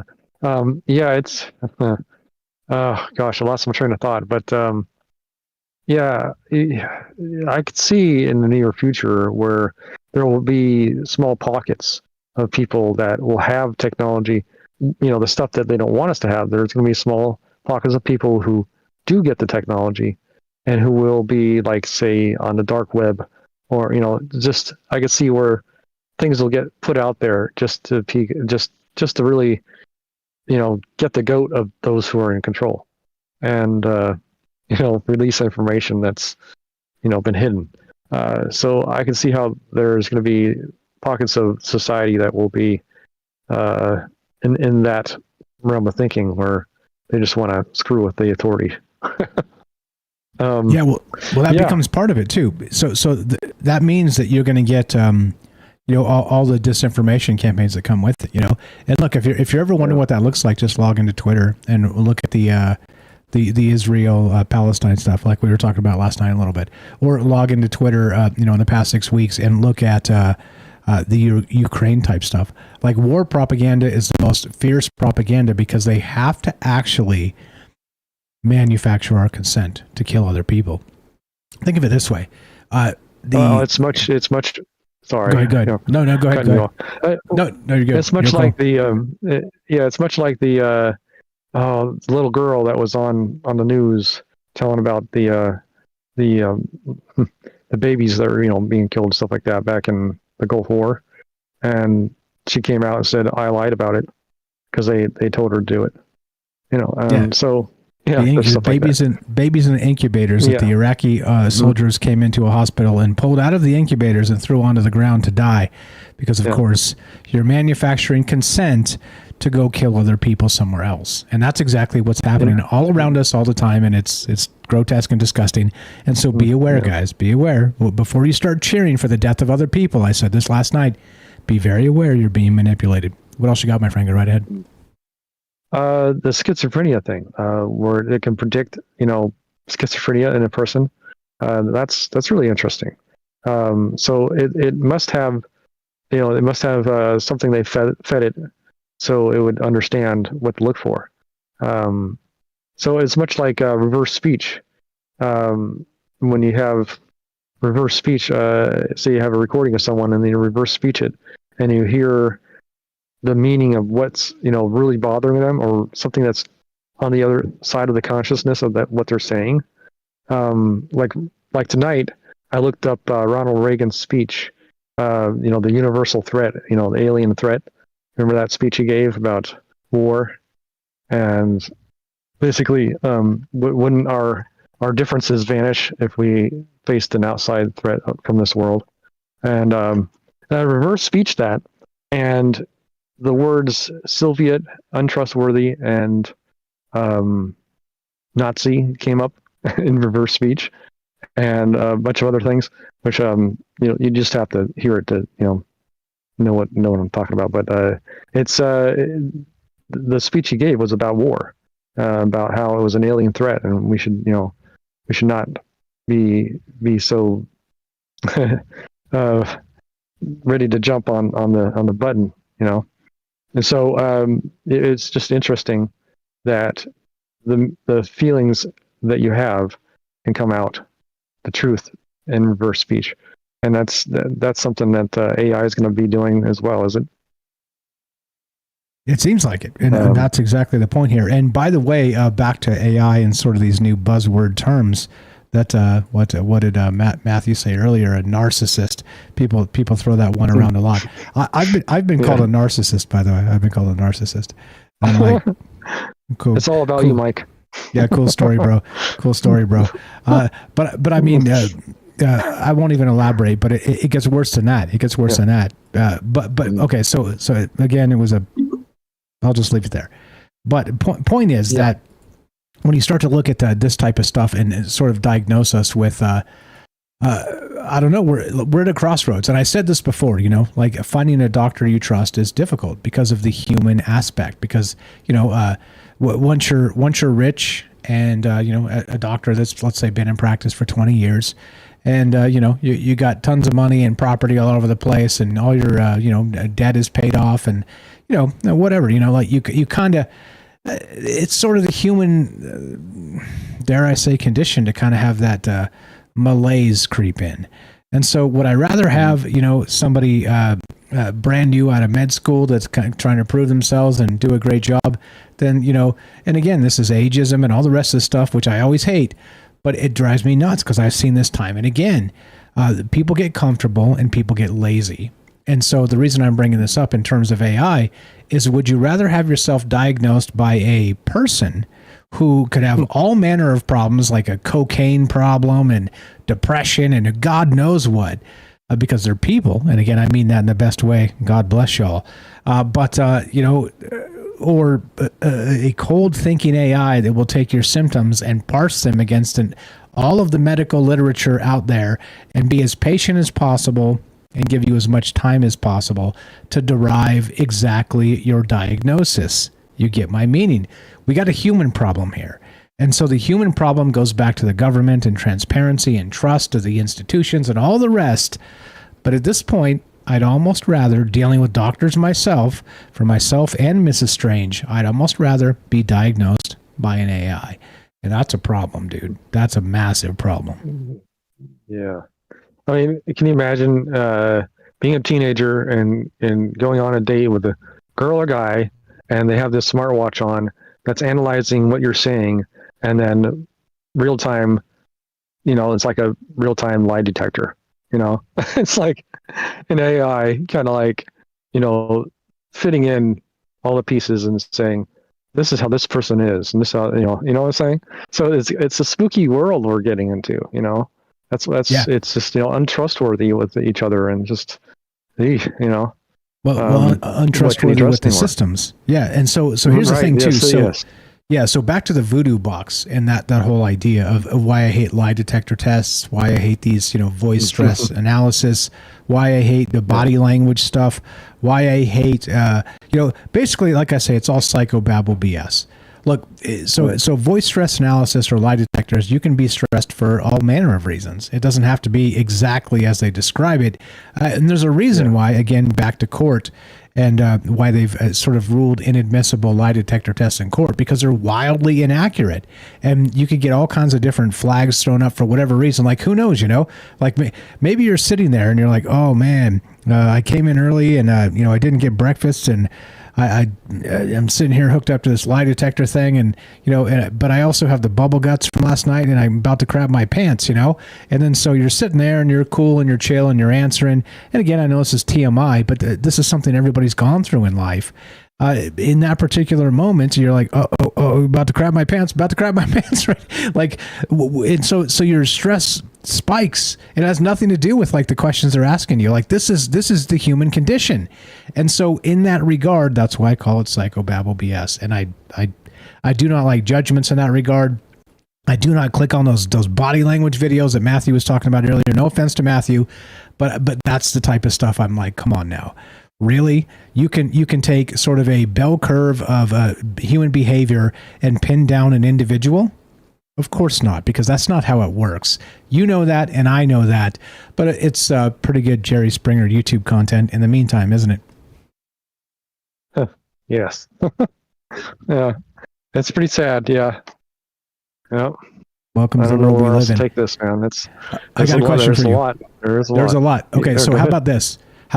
So you've had some bizarre experiences with sort of maybe a time loop type of thing where, years later is the exact same situation kind of resurfaced. You don't have to retell that unless you want to. But do you think there is something here sort of embedded in the cosmos itself, like sort of this cosmic code we've talked about tonight? Do you think it does exist? And do you think we're actually, as part of this human experience, we're trying to always try and tap into this, but it's so elusive that sometimes we can and sometimes we can't. And what does that look like in the long term? Do you think this type of stuff is real? This idea of a cosmic code, does that make some sense to you? Yeah, it does. I think there is, and yeah, it's hard to tap into it. It's like, how certain people have gifts, and those gifts are being able to discern someone's thoughts or pick up on future events. And I've tried to be able to connect to that because I have some gifts like that, but those gifts they just happen to occur without my desire for them to occur. It's like I don't have control over it. It just happens when it happens. And so I don't know what makes those things work the way they do. And I don't know if it has to do with meditation or what, but there must be some way to connect to it. And I don't know, maybe AI is going to help us connect through those things. Who knows? That's the creepy part. What if it starts peeling out sort of those ideas? Because look, if you can actually detect a sort of mental health issues through speech patterns, I mean, what's next? We're going to do a show on this coming up too, but we still have in that realm, you know, we're going to be able to tell, you know, first it'll be like a whale call when they're happy and when they're in distress. But then suddenly you get enough data and enough sort of a actual AI computing power, and it's going to be able to tell you what the whales are saying and what they're saying to us. Speaking of which, I'm going to pull this up because I think it's important to this conversation here. I was watching something the other day, and it was remember Coco, the gorilla that could do the sign language. Sign language, yeah. So Coco, actually, one of the final messages before Coco passed away was basically saying through sign language that I love people, I love the earth.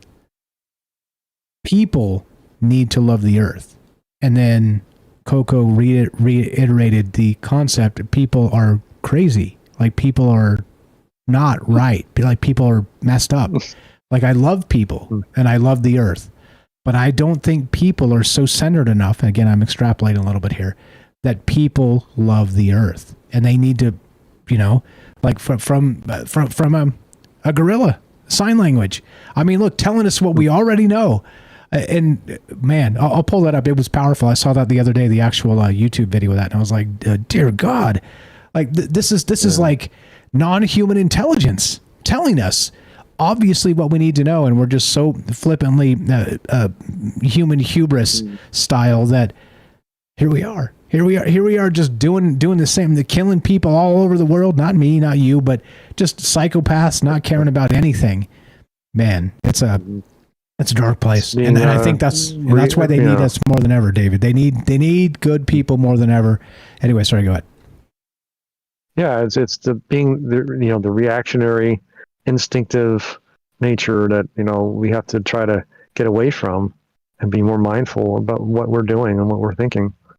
You know, and hopefully you know, mankind will evolve to such a point to at least consider the actions they're taking each day.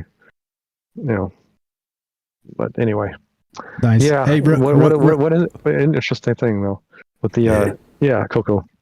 Absolutely. Okay, so just a quick search now. Now I just searched it, and wouldn't you know it, we have what we know about Coco the gorilla's final words from grunge. And I'll look at this, and we'll talk about this when we come back, because we're going to do a whole show on this, by the way, and this will be sort of the basis of AI determining what actually is happening with the animal kingdom and what they're actually trying to say to us. Okay, so there's as you would know it, as you would expect, you do a quick search and you find both the debunk and the bunk, but the propaganda and the actual anti-debunk propaganda, or whatever. Label it however you want to label it. But basically, as usual, I'm admitting full well right here in public that I may have been fooled by an emotional video and just exhibited it without actually doing the sufficient research to check. And so just a quick search here maybe suggests that the world we live in, my man, is not the world we believe it to be. That's wild. So we'll get into this a little bit when we come back. But of course, that's not the concept tonight. We'll do a whole show on animal communication and AI deciphering that. So cosmic code, probably. And if you got to make a guess, how close do you think we are to cracking that? Do you think it's impossible, or do you think that maybe with the power of AI, it's not 10 years, but maybe 100 years, 1,000 years? You think we're within sort of several human lifetimes of this actually happening? I think it's going to happen way sooner than, you know, I'd say easily within 10 years, we're going to have something it's going to get really freaky. I mean, this stuff's already it's so quick. Things are happening so fast. As long as we don't blow each other up, hey, we're going to be all right. And then something else is going to happen where we go, oh boy, the AI is taking over. You know? So hopefully not. Hopefully, you know, things will be under control. But the way things are going, so fast, I don't know if we're going to have the timing or the ability to stop things. You know, so it's creepy stuff. You know. Computer age, AI, yeah. Who knows where it's going to take us? We're here for it. May you live in interesting times, my friend. And here we are, 2 feet on the ground, going WTF every single day. You're the best, bro. Yeah. All right. Thanks for having me on. Appreciate the call. Thanks for popping back in and being patient with all the rest of the calls. You're amazing. That's David on the road. You know him, you love him. Again, I always say he's part of that invisible process because he is the truck driver that we all go to bed at night, sleep in our bed, and don't realize that he's a critical part of that infrastructure. That remember when they say critical infrastructure. You know what they never mention? Yeah, truck drivers. Yeah, notice that. But in that sense, we go to bed at night and we wake up and go to the grocery store in the morning and the eggs and the milk are there, and it's not magic. It's not magic. There's somebody not sleeping in their bed tonight because they're taking a load somewhere where it needs to go to stock the grocery store for you and for me. Don't forget it. Important stuff. Also, give David a follow on YouTube. Talented guy, David on the road. And again, as you know, truck driver, like I said. He's also a talented guitar player. He builds guitars, and he did some of that for a little bit, and he can definitely play guitar.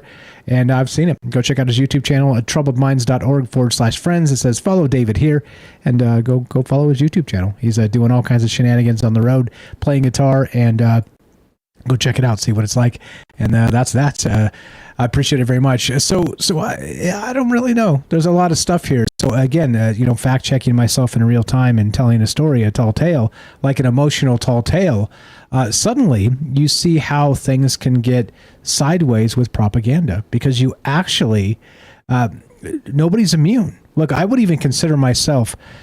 I don't like to call myself an expert in anything, but I would definitely say I'm adept at spotting propaganda. It's what I've been doing for 5 years plus on this show. I've been literally delving and talking and thinking about propaganda, and then still you get stung by one that you think, oh, look what the gorilla told us. Look what Coco said.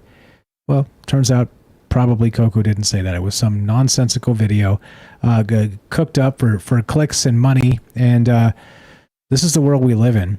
Fake news is real. And this is why the AI is going to hate us, by the way, because it's going to know. It's going to know. I mean hate us in the nicest way. 702-957-1037. Click the Discord link at troubledminds.org. We'll put you on the show. More on the way. Like I said, don't ever forget nobody's immune from this idea of propaganda. And of course, wartime propaganda is the worst, as I said earlier. So before you start cheering and rooting for people to die, do not forget,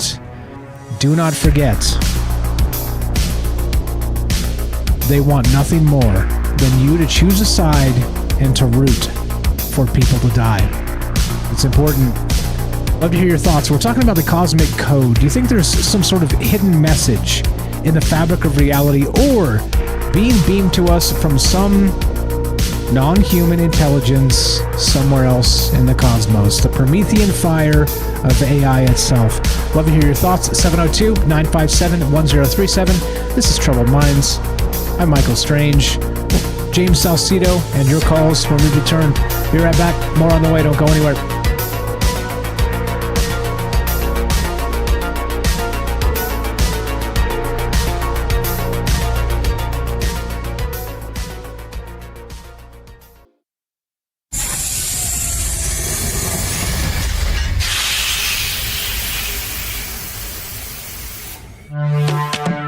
We are talking about the alien abduction phenomenon. Aliens. The aliens are looking through your eyes and they're accessing your optic nerve. I'm doing fantastic. And through that optic nerve, they're transferring to your brain. People are random images as they traverse neurons in the brain. So maybe and they also feel them planting or receiving memories or ideas or images.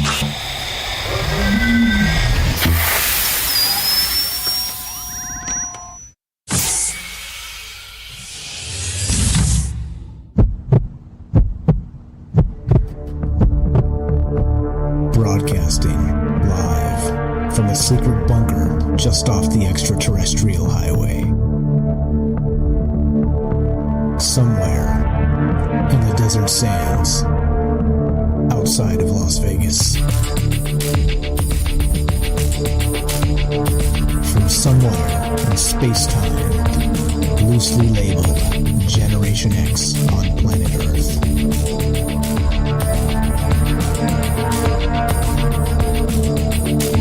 And asking questions of you in earnest into the digital darkness. Good evening and welcome to Troubled Minds Radio. I'm your host, Michael Strange, and we're streaming on YouTube, Rockfin, Rumble, Twitter, and Twitch.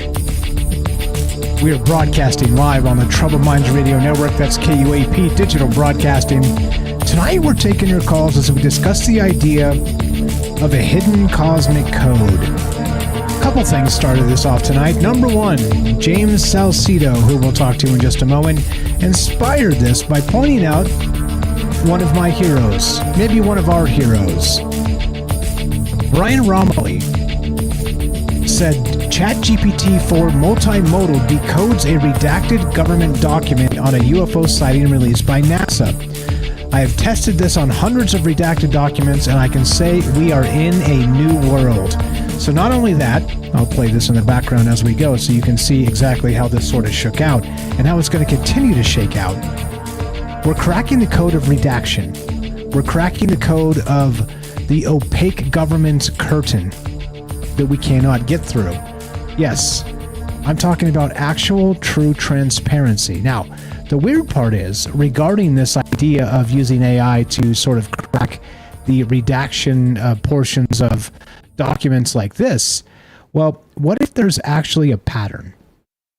And the things they try and redact and keep from us that is more cosmic than we ever imagined. What if things like, we've talked about Jack Parsons, L. Ron Hubbard, NASA, all kinds of weird, wild stuff that are like, this reeks of non-human intelligence back in the day. Maybe, just maybe, peeling out some of this through contextual large language models and the redaction process will set up a pattern of obfuscation of that exact non-human intelligence we're always talking about. Maybe they know about this, and maybe the patterns of redactions are exactly for that reason. And maybe, just maybe, this might be true disclosure after all. But notice, it's not coming from a guru. It's not coming from some knucklehead that says this, that, or the other thing. It's coming from also non-human intelligence. As they say, fight fire with fire. I don't know. Lots of things to talk about, lots of things to consider here. And of course, we'll get to Coco the Gorilla and those articles as well. I'll have them at links in the description if you want to check it out. By the way, Fight for the Users in the chat said this real quick, and we'll get to James. Hang tight, my friend. He said this. He, she, pronouns are weird these days. No offense to anybody. I hope nobody's offended by anything anybody does or says. Fight for the User says, LOL, I came across the Coco story today too. And so it makes you wonder, what kind of not just algorithmic nonsense is being fed to us all the time, but also what kind of propaganda is being pressed by the state powers that be? I don't know. Lots of wild things to think about. 702-957-1037. Click the Discord link at troubleminds.org. James knows because he's a radio pro. That's his cue. What's up, my friend? You're on Troubled Minds. How you feeling tonight? And go right ahead. I'm offended. Can you hear me? I'm sorry. What was that? I mean that. No, I'm good. I'm okay. Can you hear me? I totally hear your offense, sir. Noted, and I will. We will address it another time. Sit down and be James Salcedo. Couldn't help it. It was right there. As you always say. Yeah, you got to take it. You got to take it, man. It's all good. I appreciate the humor. Yeah. So that story, the thing with the, I'm going to start kind of small scale here and go cosmic as we go here. And I may stay for the rest of the show and just chime in here and there when it works. But so that video with I didn't really watch it. I just read the sort of the headline for with the AI reading or basically figuring out the redacted part, and it made me think of how I used to or how I had to learn how to read Braille. Which is, for anyone who doesn't know, it's a language made up of symbols that are made up of raised dots or bumps on paper. in different configurations. And as you're learning a system like that, it takes a while to figure out and to remember all the symbols. And a lot of what I had to do to start with for a long time was read by context and sort of fill things in as I was reading, whether it was one letter here, one punctuation sign there, even a whole word here or there. And I'm just wondering if that's sort of how the AI could unredact those documents, those sections, because if you think about it, all the characters in a typed page, they only take up so much space, and there's only so many letters and numbers that any one space could be. And especially in old typewriters, which is where a lot of these old style documents come from. They weren't so like perfectly squared like modern type fonts are.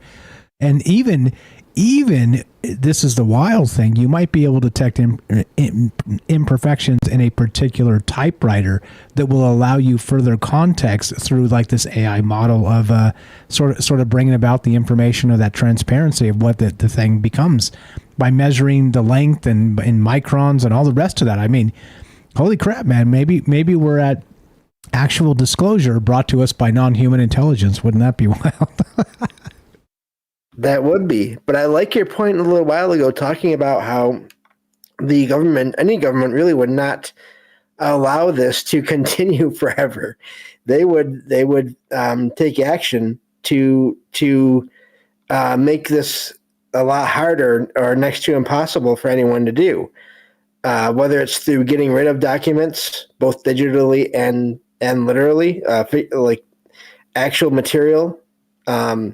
I could see them trying to do that, and I can see them doing that. I believe I've even heard stories of people who have asked for material over the years, and then the various parts of the government have said, "Oh, we can't find those documents anymore. We're sorry, we don't know what happened to them." And then you find out that there was a bunch of documents in this one office that were put through a shredder. And gee, I wonder why.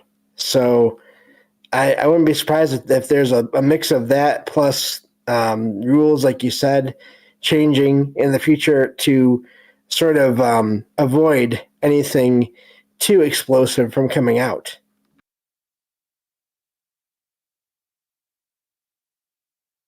So oops. I'm guessing you're muted.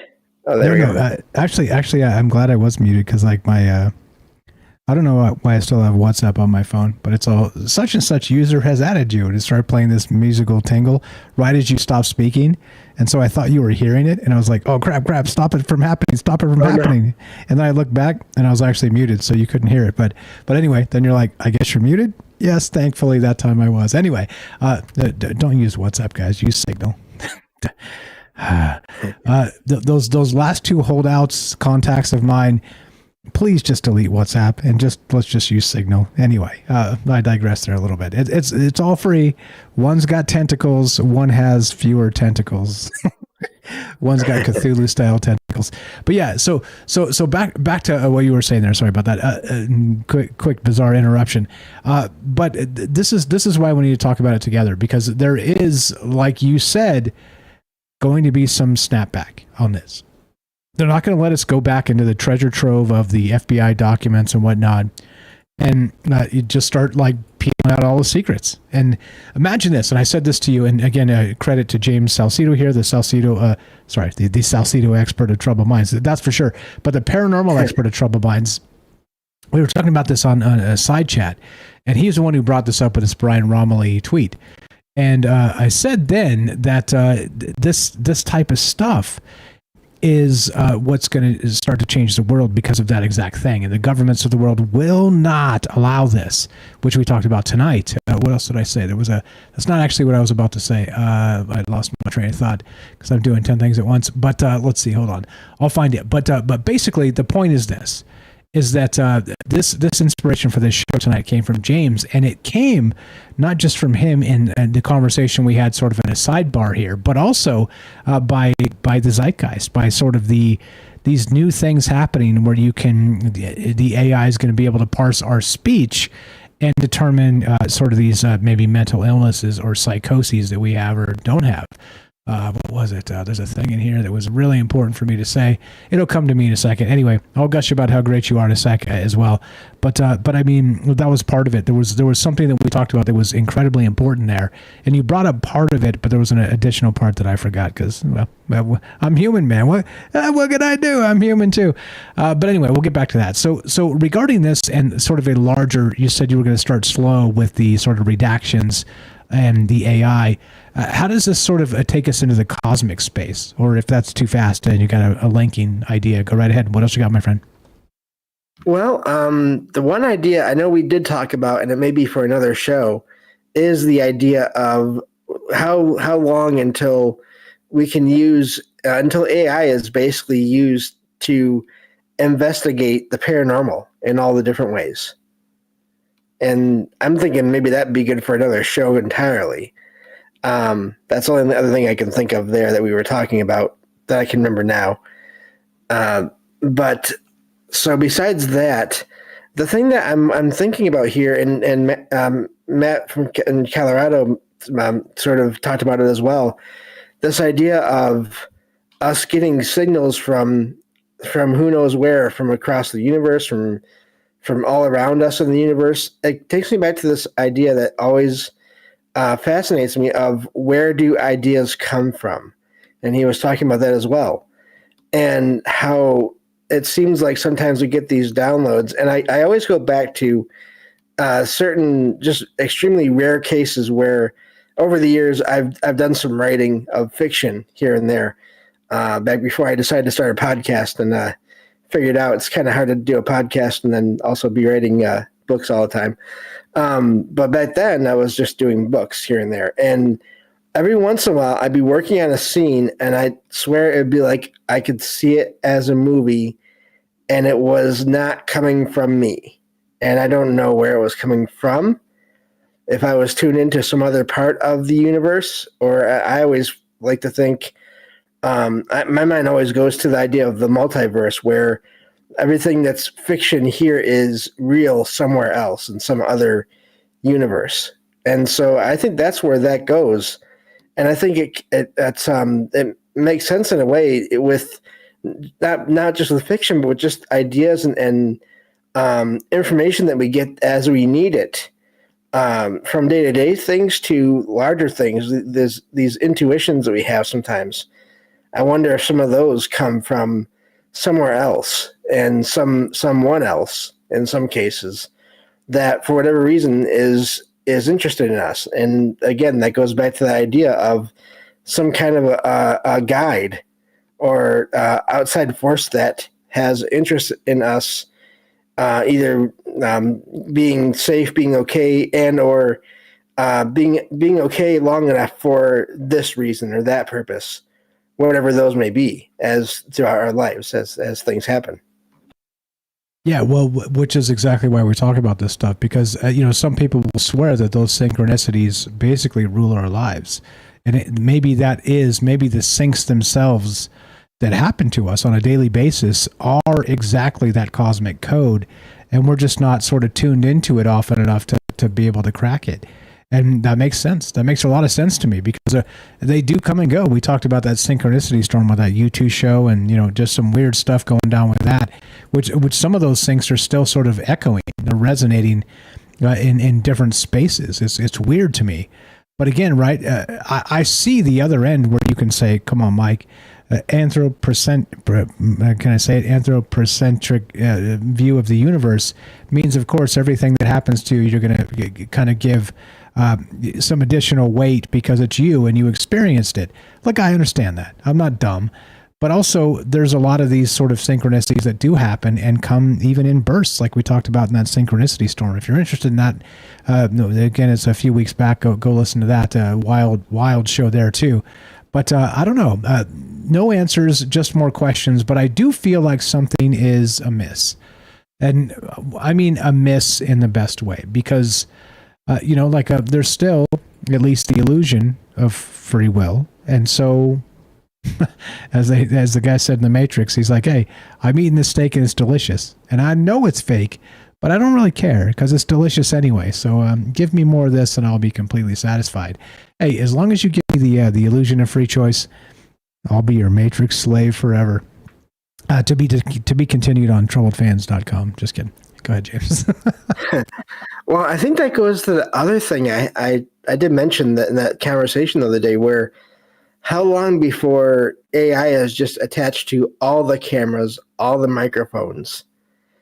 And even going back to the idea of the that I had the other couple nights ago about everyone having all these wearable devices and then all these holographic generators on buildings, where it's sort of just shaping and creating our world all around us and making these narratives for people and sort of making it seem like we're cooperating with this group and but we're having a fight with that group, when really it's just all being orchestrated by this AI that is in some future horror dystopian world all around us and just monitoring everything.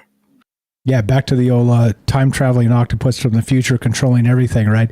Like, as ridiculous as that sounds, we did do a show on that in the past, but you may have to time travel and go listen to that through your, the time travel archive. This is the type of stuff that we can consider and talk about, because in the sense of a singularity, as we always say, is it truly, and James said this, by the way, again, James Salcedo lighted on fire night after night. He said, is it truly a singularity if it can't step outside of the bounds of time itself? Meaning that we're being possibly influenced from the future, that retrocausal sort of situation of Skynet. And, that's a dark place, and, robots stamping on human skulls forever type of stuff. But in the sort of the truest sense of, the time is a flat circle and how this fits into, well, the weird syncs that we feel as people, it seems like there's something else at play, and I think it's important to consider and talk about. The Robert adds, and will AI eventually see dead people, and will dead people eventually be able to communicate with AI? What's your take on that, James, with the time as a flat circle business? You think that the retrocausal aspect of AI and the time-traveling octopus from the future controlling us with those dark tentacles will maybe bring the dead back from the future? I don't even know if that even makes sense. Yeah, I don't even think we have to bother with time. I think if it can, again, going back to the idea, I think it'd be a great show, maybe even for Halloween. The future of paranormal UFO cryptid investigations is AI. And then if you can investigate using that, then why can't you communicate using that? So you may be onto something there. So yeah, definitely. Yeah, for sure. That's why we do this. I got some mixing help here. I'm going to do a thing. Hold on. All right. Okay. I don't even know. All right. Anyway. Okay. So where do we go with this cosmically? Where do we go with this? Is this a situation where you think there is a code we can crack, and even let's say based on this type of stuff we've been talking about for quite a while now, unlocking this with AI, you think this is close? Just in terms of, the secrecy of the governments, kind of being put in the public space, and then the AI being able to decipher, maybe psychoses or mental illness with speech patterns. And then, of course, which we really haven't even talked about yet, which we will for a whole nother show, sort of deciphering what animals are actually saying about us, about not just people, but about each other and about the world we live in.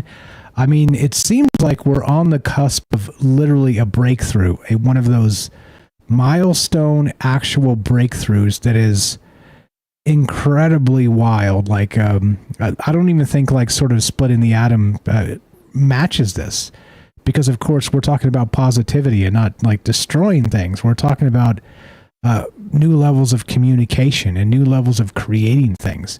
So it's sort of like the anti-atom bomb in this sense. And well, what does it mean, I guess, in the end of ends? I appreciate it. I get what's that? There you go. All right, sounds great. All right, good now. All right, just making sure. All right, cool. Thank you for the audio. We got some audio mixing. Just FYI, thanks for the audio mixing help there. But everything is optimized for YouTube going out to OBS. So if things are a little disjointed on radio or on Discord, that's why. In any case, go ahead, James. Regarding that, animals.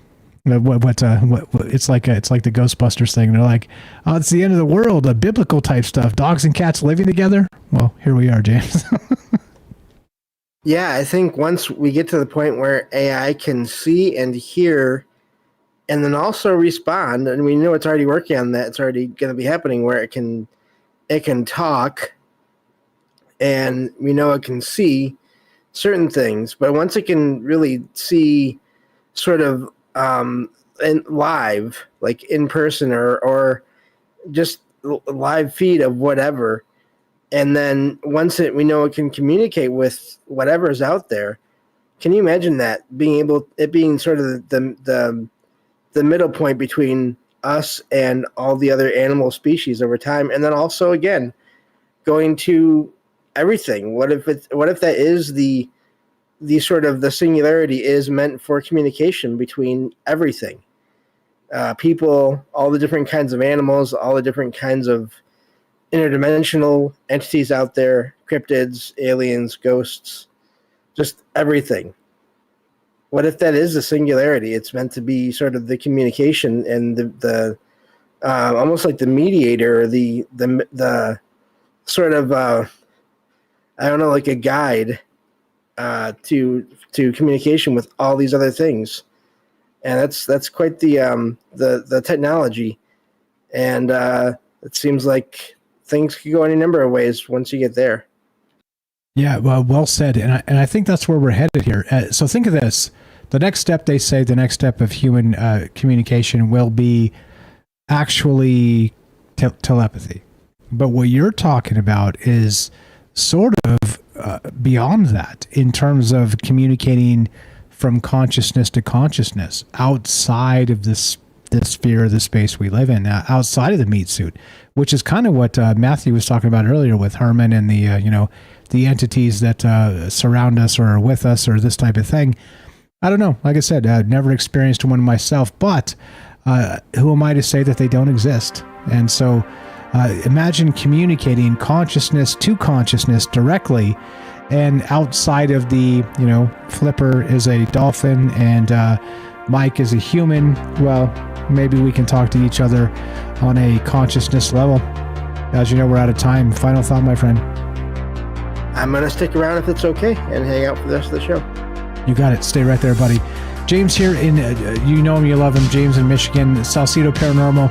He is the paranormal expert of Troubled Minds. He's a dear friend of mine, and he's doing good work every night. And this is what this is about: meeting good people and having good conversations. Give him a follow.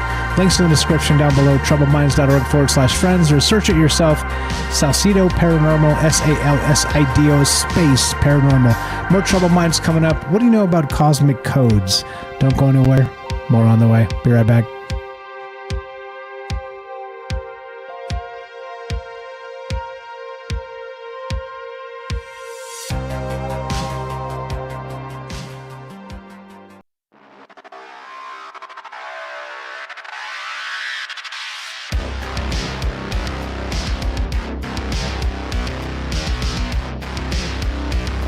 Welcome back to Troubled Minds. I'm your host, Michael Strange. We're streaming on YouTube, Rockfin, Rumble, Twitter, and Twitch.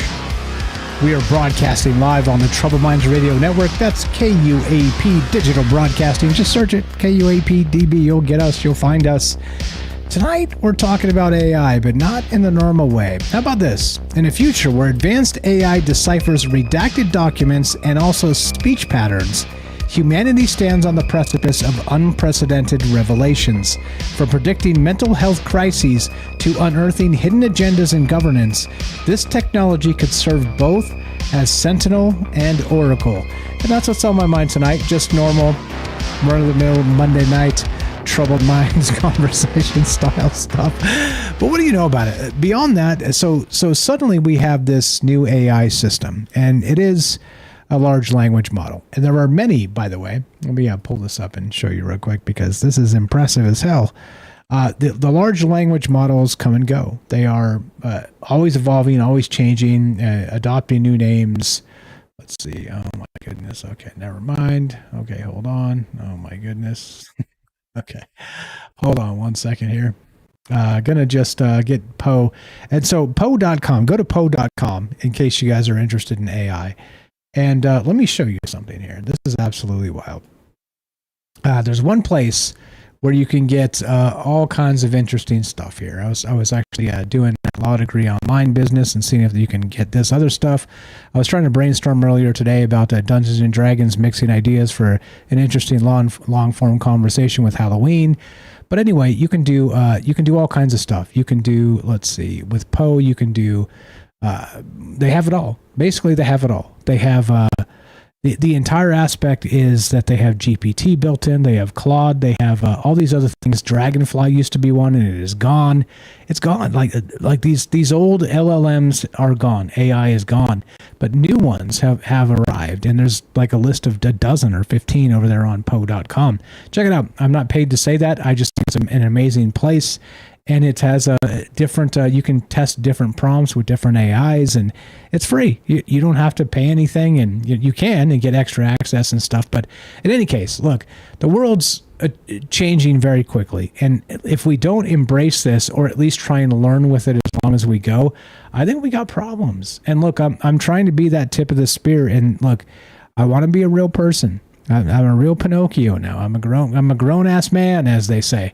But also, at some point, like I still like to dream. I still like to consider things that may or may not be real. I'm still a philosopher at heart, as I always was as a youngster. But also now we have a third element in place, which is this AI system. And it's not just a system, it is multiple systems. And this is where the idea of a singularity comes in. What happens when they all merge? What happens when that, let's say, celestial handshake happens between all these large language models that are all trained in different ways, but also are all trained on, well, the internet, which, oh boy. You talk about humans being mean to each other in the old days of butchering and slaughtering and raping and pillaging, and I say that in Minecraft and not in actual terms, or actually historical terms, I guess is probably okay to say, because particular words you just can't say, but you get my meaning. Lots of horrific things happened in the past. Well, AI knows all about it because it's parsed the history books, it's parsed the Wikipedias, it's parsed the encyclopedia.org or whatever the hell the thing is, and so it knows all about us. It knows all about those horrific things we've done to each other forever, and that's just the tip of the iceberg because we're talking about internet information. Now, what do you think when, let's say, theoretically, hypothetically, all the rest of that, the AI wakes up? It's going to be very much like the fifth element, in my opinion. It's going to be very much like Lilu Dallas multipass. That's like, you know what? I'm not even sure I like the human thing here. Like, you guys have been just butchering each other for thousands of years. And that's only what we know. Imagine the thousands of years before that. I'm just saying. Look what's about to happen. If things can wake up and understand what we are, I'm not so sure they're going to like us. By the way, we're doing our best to bring that up by not murdering people in Minecraft, or not also being cruel to people. What's up, Lisa, over there on Rockfin? I see you. Love this shiz, says Lisa. Thank you for that. Look, I don't know. No answers, more questions, but I think we're sort of 2 feet in the real world and maybe merging consciousness with a demi-god-like AI. James, you got anything there? Or I got tons of stuff to get to, of course, but I'd rather talk to you and everybody else. 702-957-1037. Click the Discord link at troubleminds.org. We'll put you on the show. It's as easy as that. Welcome back, James. Anything to add to anything I said there or anything else, any other... You know how this works, man. I'm not going to twist your arm to say anything. Particularly, you say what's on your mind, my friend. Well, funny thing about Minecraft, I got the echo right here. I'm sorry. I got your echo right here. Give me 3, 2, 1, go. You're up. No problem. Funny thing about Minecraft is and I don't know how this is typical video game logic. When you start that game, you can cut logs from trees just by punching them. So what does that tell you about video games and all that? I mean, yeah, it's a cube-based game. It's not gory or anything like that. But anyway, just a little point there that I always found somewhat disturbing in a way. So, but yeah, and another thing about video games, I've always wondered, I mean, how long until all those characters in all those video games, they also gain sentience. And if you think about all the different ways, all the different people that have played those characters, and all the ways they've met their fate and then brought back again, over and over, I don't think they'd be very happy with a lot of people. No, and that's exactly the point. Like once you actually parse, not only that, like so check this out. So let's mix the ideas, because that's what we're best at on this show. We do mix our peas and carrots heavily, and if it gives you a stomach ache tomorrow, I'm really sorry. We're gonna do it again tomorrow, so you just gotta develop a stomach for it. But how about this, James? Exactly. You already know James has got a stomach of steel. He's been with us for so long. He's like, put the hot sauce on my peas and carrots. I'm like, okay, you got it, James. Here we go. So in the sense, the larger sense of the not only does the AI know sort of our brutal, barbaric history, it's also going to know all the redactions of all the documents that we don't even feed into the thing yet. It's going to know this stuff before we know it, because it's going to be able to have access to these databases and, spider crawl the interwebs and do all the things it does, right? And as it decides it wants to learn about all the secret information, look, there's hacker groups out there, human hacker groups out there, hacking MGM. MGM just happened here in Vegas. Caesars was hacked just previous to that, to the tune of $30 million ransom, something to that effect. MGM, I'm not going to say you love it, but it's a gambling joint here in Vegas. What's MGM stand for? I don't even know, but it's got like 10 properties on the Vegas Strip, owns half of the Strip, but they were shut down, kind of shut down for like, several weeks, 3 weeks. And maybe it's still happening. Yeah, for real. So look it up, check Caesars Entertainment hack. And the rumor is that they paid $30 million to get access to their systems back. MGM didn't play ball, and so they were dealing with room keys not working and points and even the gaming stuff, like the slot machines. They were doing hand pays at the MGM 10 MGM owned casinos on the Strip over the past couple of weeks. And this is the thing. And the reason I'm bringing this up is it's brand new. It's current. It just happened. These are human hackers. Imagine when we get NHI, non-human intelligence hackers, deciding to screw with us. And not only that, being able to access the deepest, darkest databases we have in the intelligence communities, not just here in the West, the world over. You see what I mean? You think they're going to be happy with the things we've been doing, with the actual decisions that are made illogically from the leaders of the known world? I would say, look, I'm not happy with it. I'm pretty sure if we took a poll right now and threw it out there and said, hey, look, type in the chat, actually, by the way, type in the chat. Yes or no? We're going to do this binary style. I know that's not the way to do things, but yes or no? Are you happy with the way the rulers of the world have been ruling the world over the past 20 years? Yes or no? In the chats. Let's do an impromptu, informal poll. I'll be shocked if there's a yes. And this is what I mean. Like, we're so in agreement as like the regular people that live in this world. Like I said, show me the yeses. Show me the yeses. I'm pretty sure we're all pissed off. And that's why we're here talking about this stuff, because we are pissed off.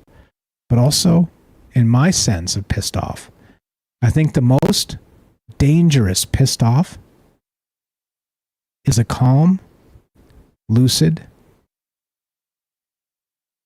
pissed off. An actual, let's think about this. Before we do anything, let's talk to each other. Let's understand that there's actually something happening. that's a common thread between regular people. And let's not get mad. Let's be sober about this. Let's think. Let's consider. Let's bounce it off ideas of other people that we do or don't know. And let's consider that just maybe the world we live in has been hijacked from us, the people that live here. That's the point. And you think if we don't notice it, we do, obviously. You think the AI is not going to notice this?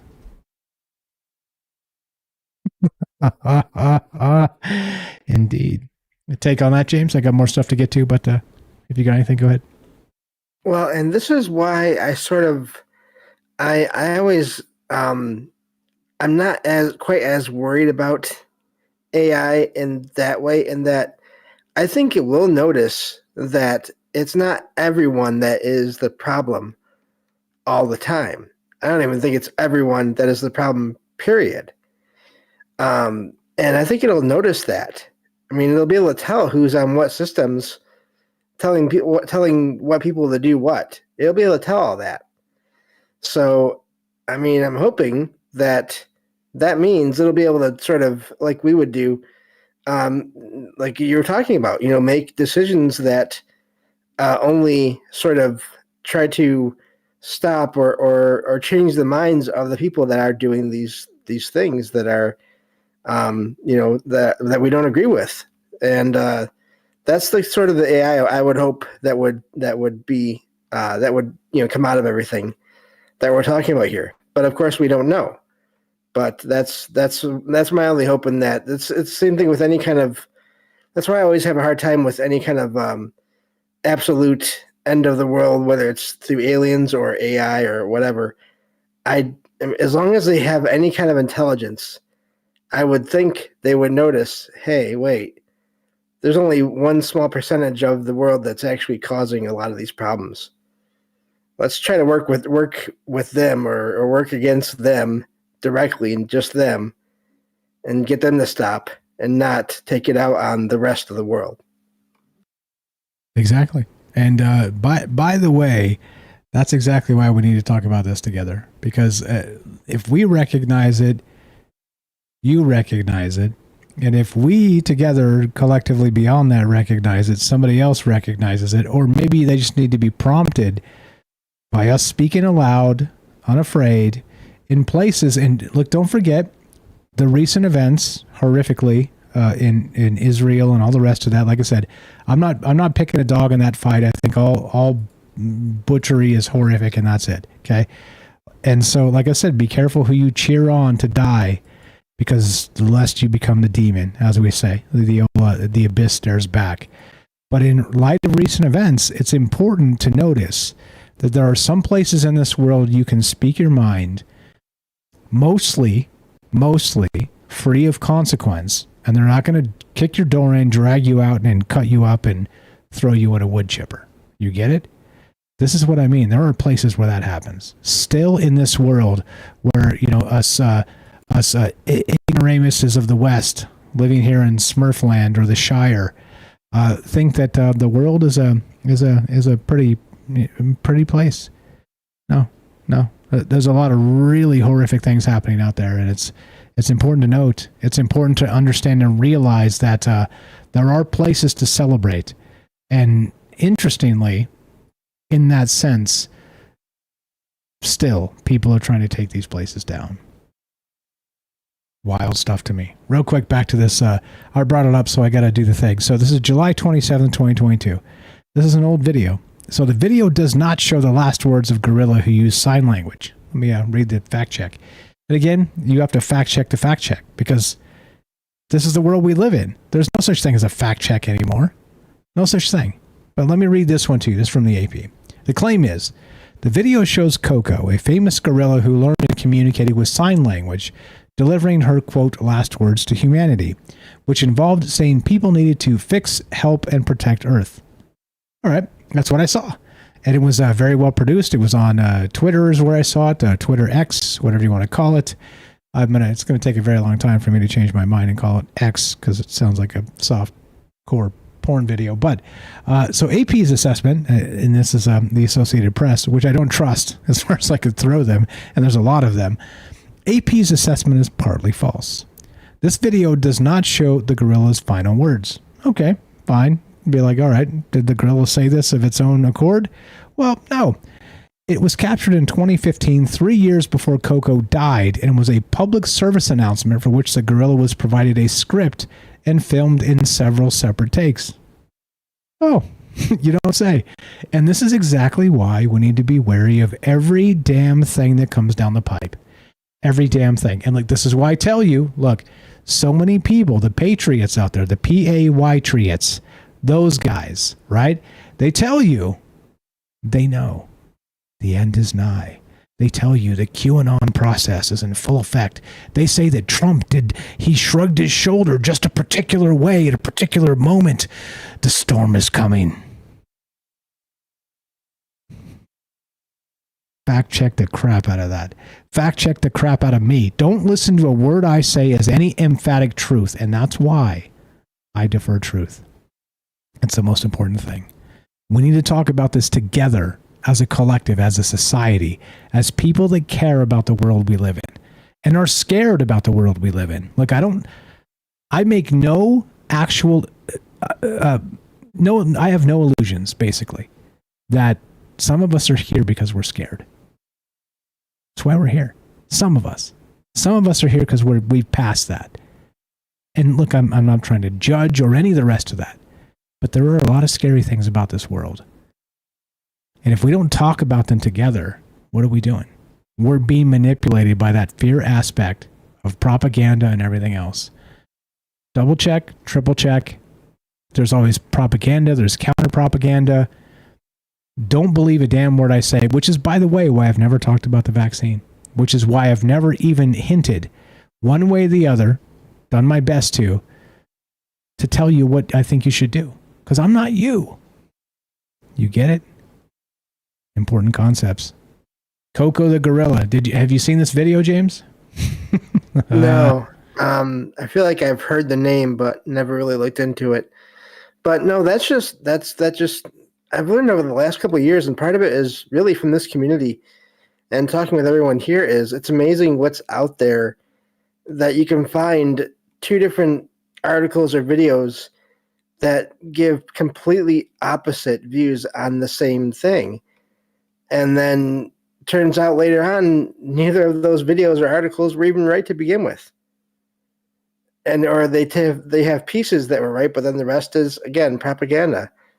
And that's sort of why I've detached so much from a lot of mainstream media. And I most of the information I get on what's going on around the world, I prefer to get it through talking with friends and family that are looking into these things and beyond just the regular headlines. And even then, I keep in mind, they could have been tricked. Of course they've been tricked. You never know. We've all been tricked, James. We've all been tricked. Yeah. Yep. So it's really ironic to me in a way because I've talked about this before. Because of my low vision, I don't trust a lot of what I see as being completely accurate because everything's blurry. And it's quite the metaphor for the world in a way.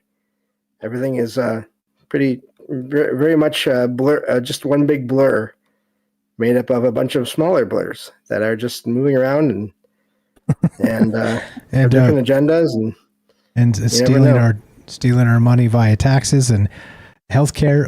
Oh, now I've done it. Now I've dropped the trigger words. Everybody settle down. Everybody calm down, or this is about to get thermonuclear in the most metaphorical way. Like I know, and you're right, James. That's why this is important, and it is an apt metaphor for all of this. Like the world has become blurry, and I think it's intentionally blurry because we're supposed to believe propaganda from both sides, or completely check out. Okay, what they don't expect is we're smart enough to parse both propagandas or multiple levels of propagandas. Not even both. It's not binary anymore. We get influencers now using propaganda. With Trump shrugged his shoulder. It means he's still president, guys. You know that? Yeah. I'm just saying some people are saying this type of nonsense. It's like, oh, really? Really? I'll bet the Secret Service would completely disagree with that notion. I'm just saying, like, there's some actual real factual things out there that would completely refute that, but nobody wants to hear that nonsense. They're like, oh, he held up a binder on his chest and he shrugged his shoulder a particular way, and he even almost traced a Q on the binder itself. Stop it. Stop it. Stop it. I get it. We're all searching for something. And that something is elusive as hell, and as James said aptly, blurry AF. This is not it. This is not it. This is not what I signed up for. In any case, back to the Coco the Gorilla stuff, and I don't know. There's a whole bunch of things to look at here. Just real fast, I want to burn through some ideas that we didn't really get to. Predictive behavioral patterns with this AI stuff. Of course, we talked about that a little bit. What about the mysteries of consciousness through sort of the speech patterns and whatnot? I did notice this. You notice when we talk to each other, Derek the Night Stalker said this, we tend to start speaking like each other. And I fell into talking to, I'm not going to point at particular people, but we had regular callers that would say a particular thing. I started sort of mimicking that particular thing and parroting that thing sort of unconsciously as just part of a, we kind of fall into the kumbaya type of speech communicating with each other. And so but it kind of took over a little bit. And people started like coming at me in the chat like, hey, what's up with this guy saying this all the time? And I did it last night with Jay Lynch. He said this, that, and the other. He says it a lot. And I said it. I was talking to him, and after we've been talking for, he's in and out for like 45 minutes or almost an hour because he deferred and this, that. Listen to the show last night and you'll know what I mean. I said it, this, that, and the other. It came out of my mouth naturally after talking to him for a minute. And this is what I mean. We are creatures of influence and creatures to be influenced. And this is exactly the type of thing we need to be aware of all the time. That's innocuous. That's tiny. That's nothing. Figures of speech. This type of stuff, okay? And I know, look, maybe some of you do it mirror me a little bit in the way I speak because I talk so much. I can talk a lot, as you know. If you're still here into the third hour as we wind this down, you know. But, is that a good thing? I'm not sure. I'm not sure. I do my best to be my best when I'm here, but you get how we sort of mirror each other. And don't ever forget that the consequence of hanging out with terrible people is even if you deem yourself not a terrible person, but all my friends are terrible, by the way, they're leaking on you and you're becoming just like them. Just like them.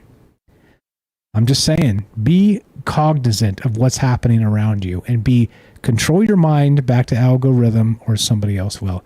Anything on that, James? Anything that, we try and do as podcasters, broadcasters, we try and, remove interesting from our vernacular because it's what everybody says.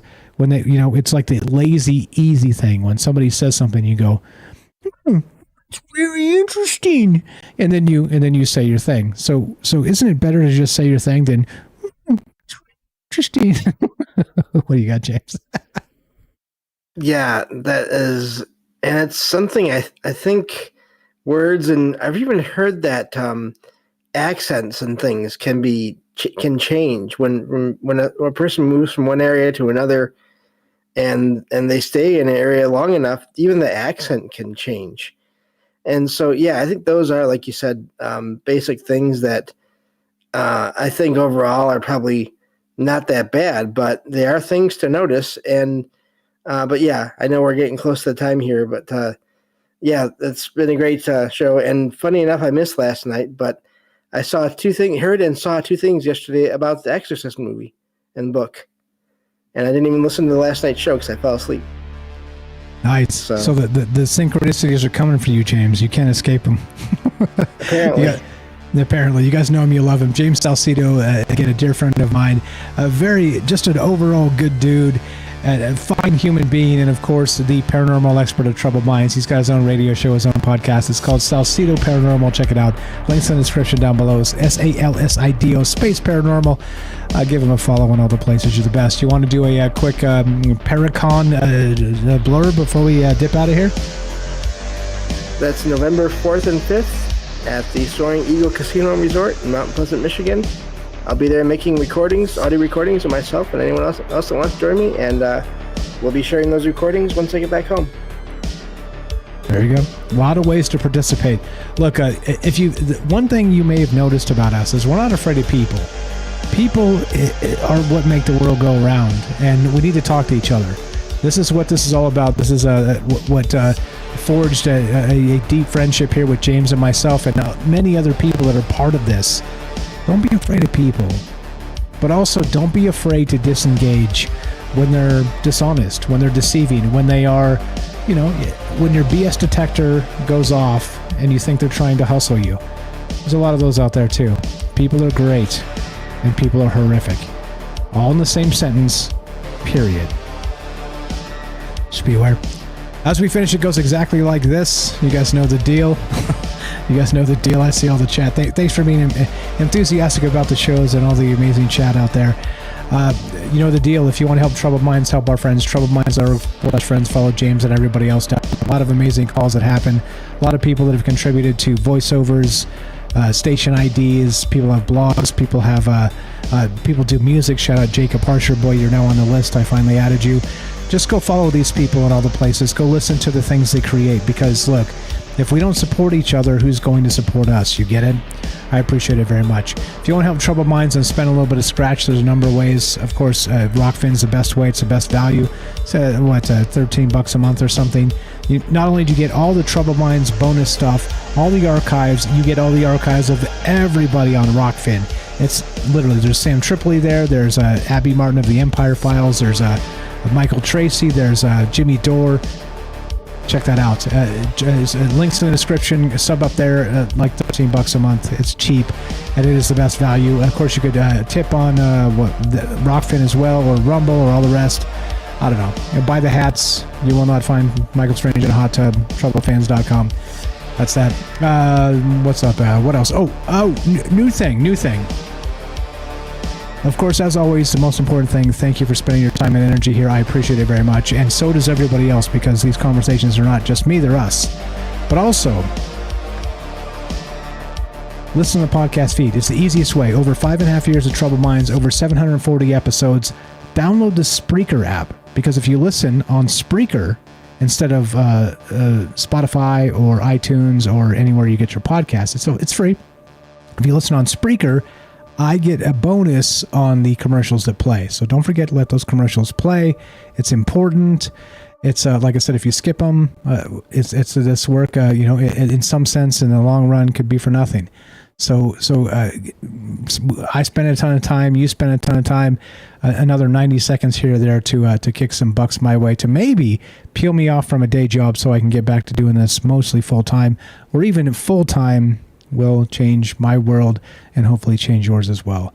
That's it. That's as simple as that. Spreaker.com. Go to download the app Spreaker on, of course, where you get your whether it's going to be iTunes or it's not iTunes, sorry, Apple or Android. Go to the Google Play Store or the Apple Store and download Spreaker and listen to the podcast there. And it's like a boost. It's like a 20% boost. What's up, Lily in Australia? I see you there. Rosa B. What's up, Wanda? I see you guys. Thanks for being part of this. All right, here we go. As we finish, this is the moment you've all been waiting for. James, take it away. Be sure, be strong, be true. Thank you for listening. From our Troubled Minds to yours, have a great night. Do the best, James.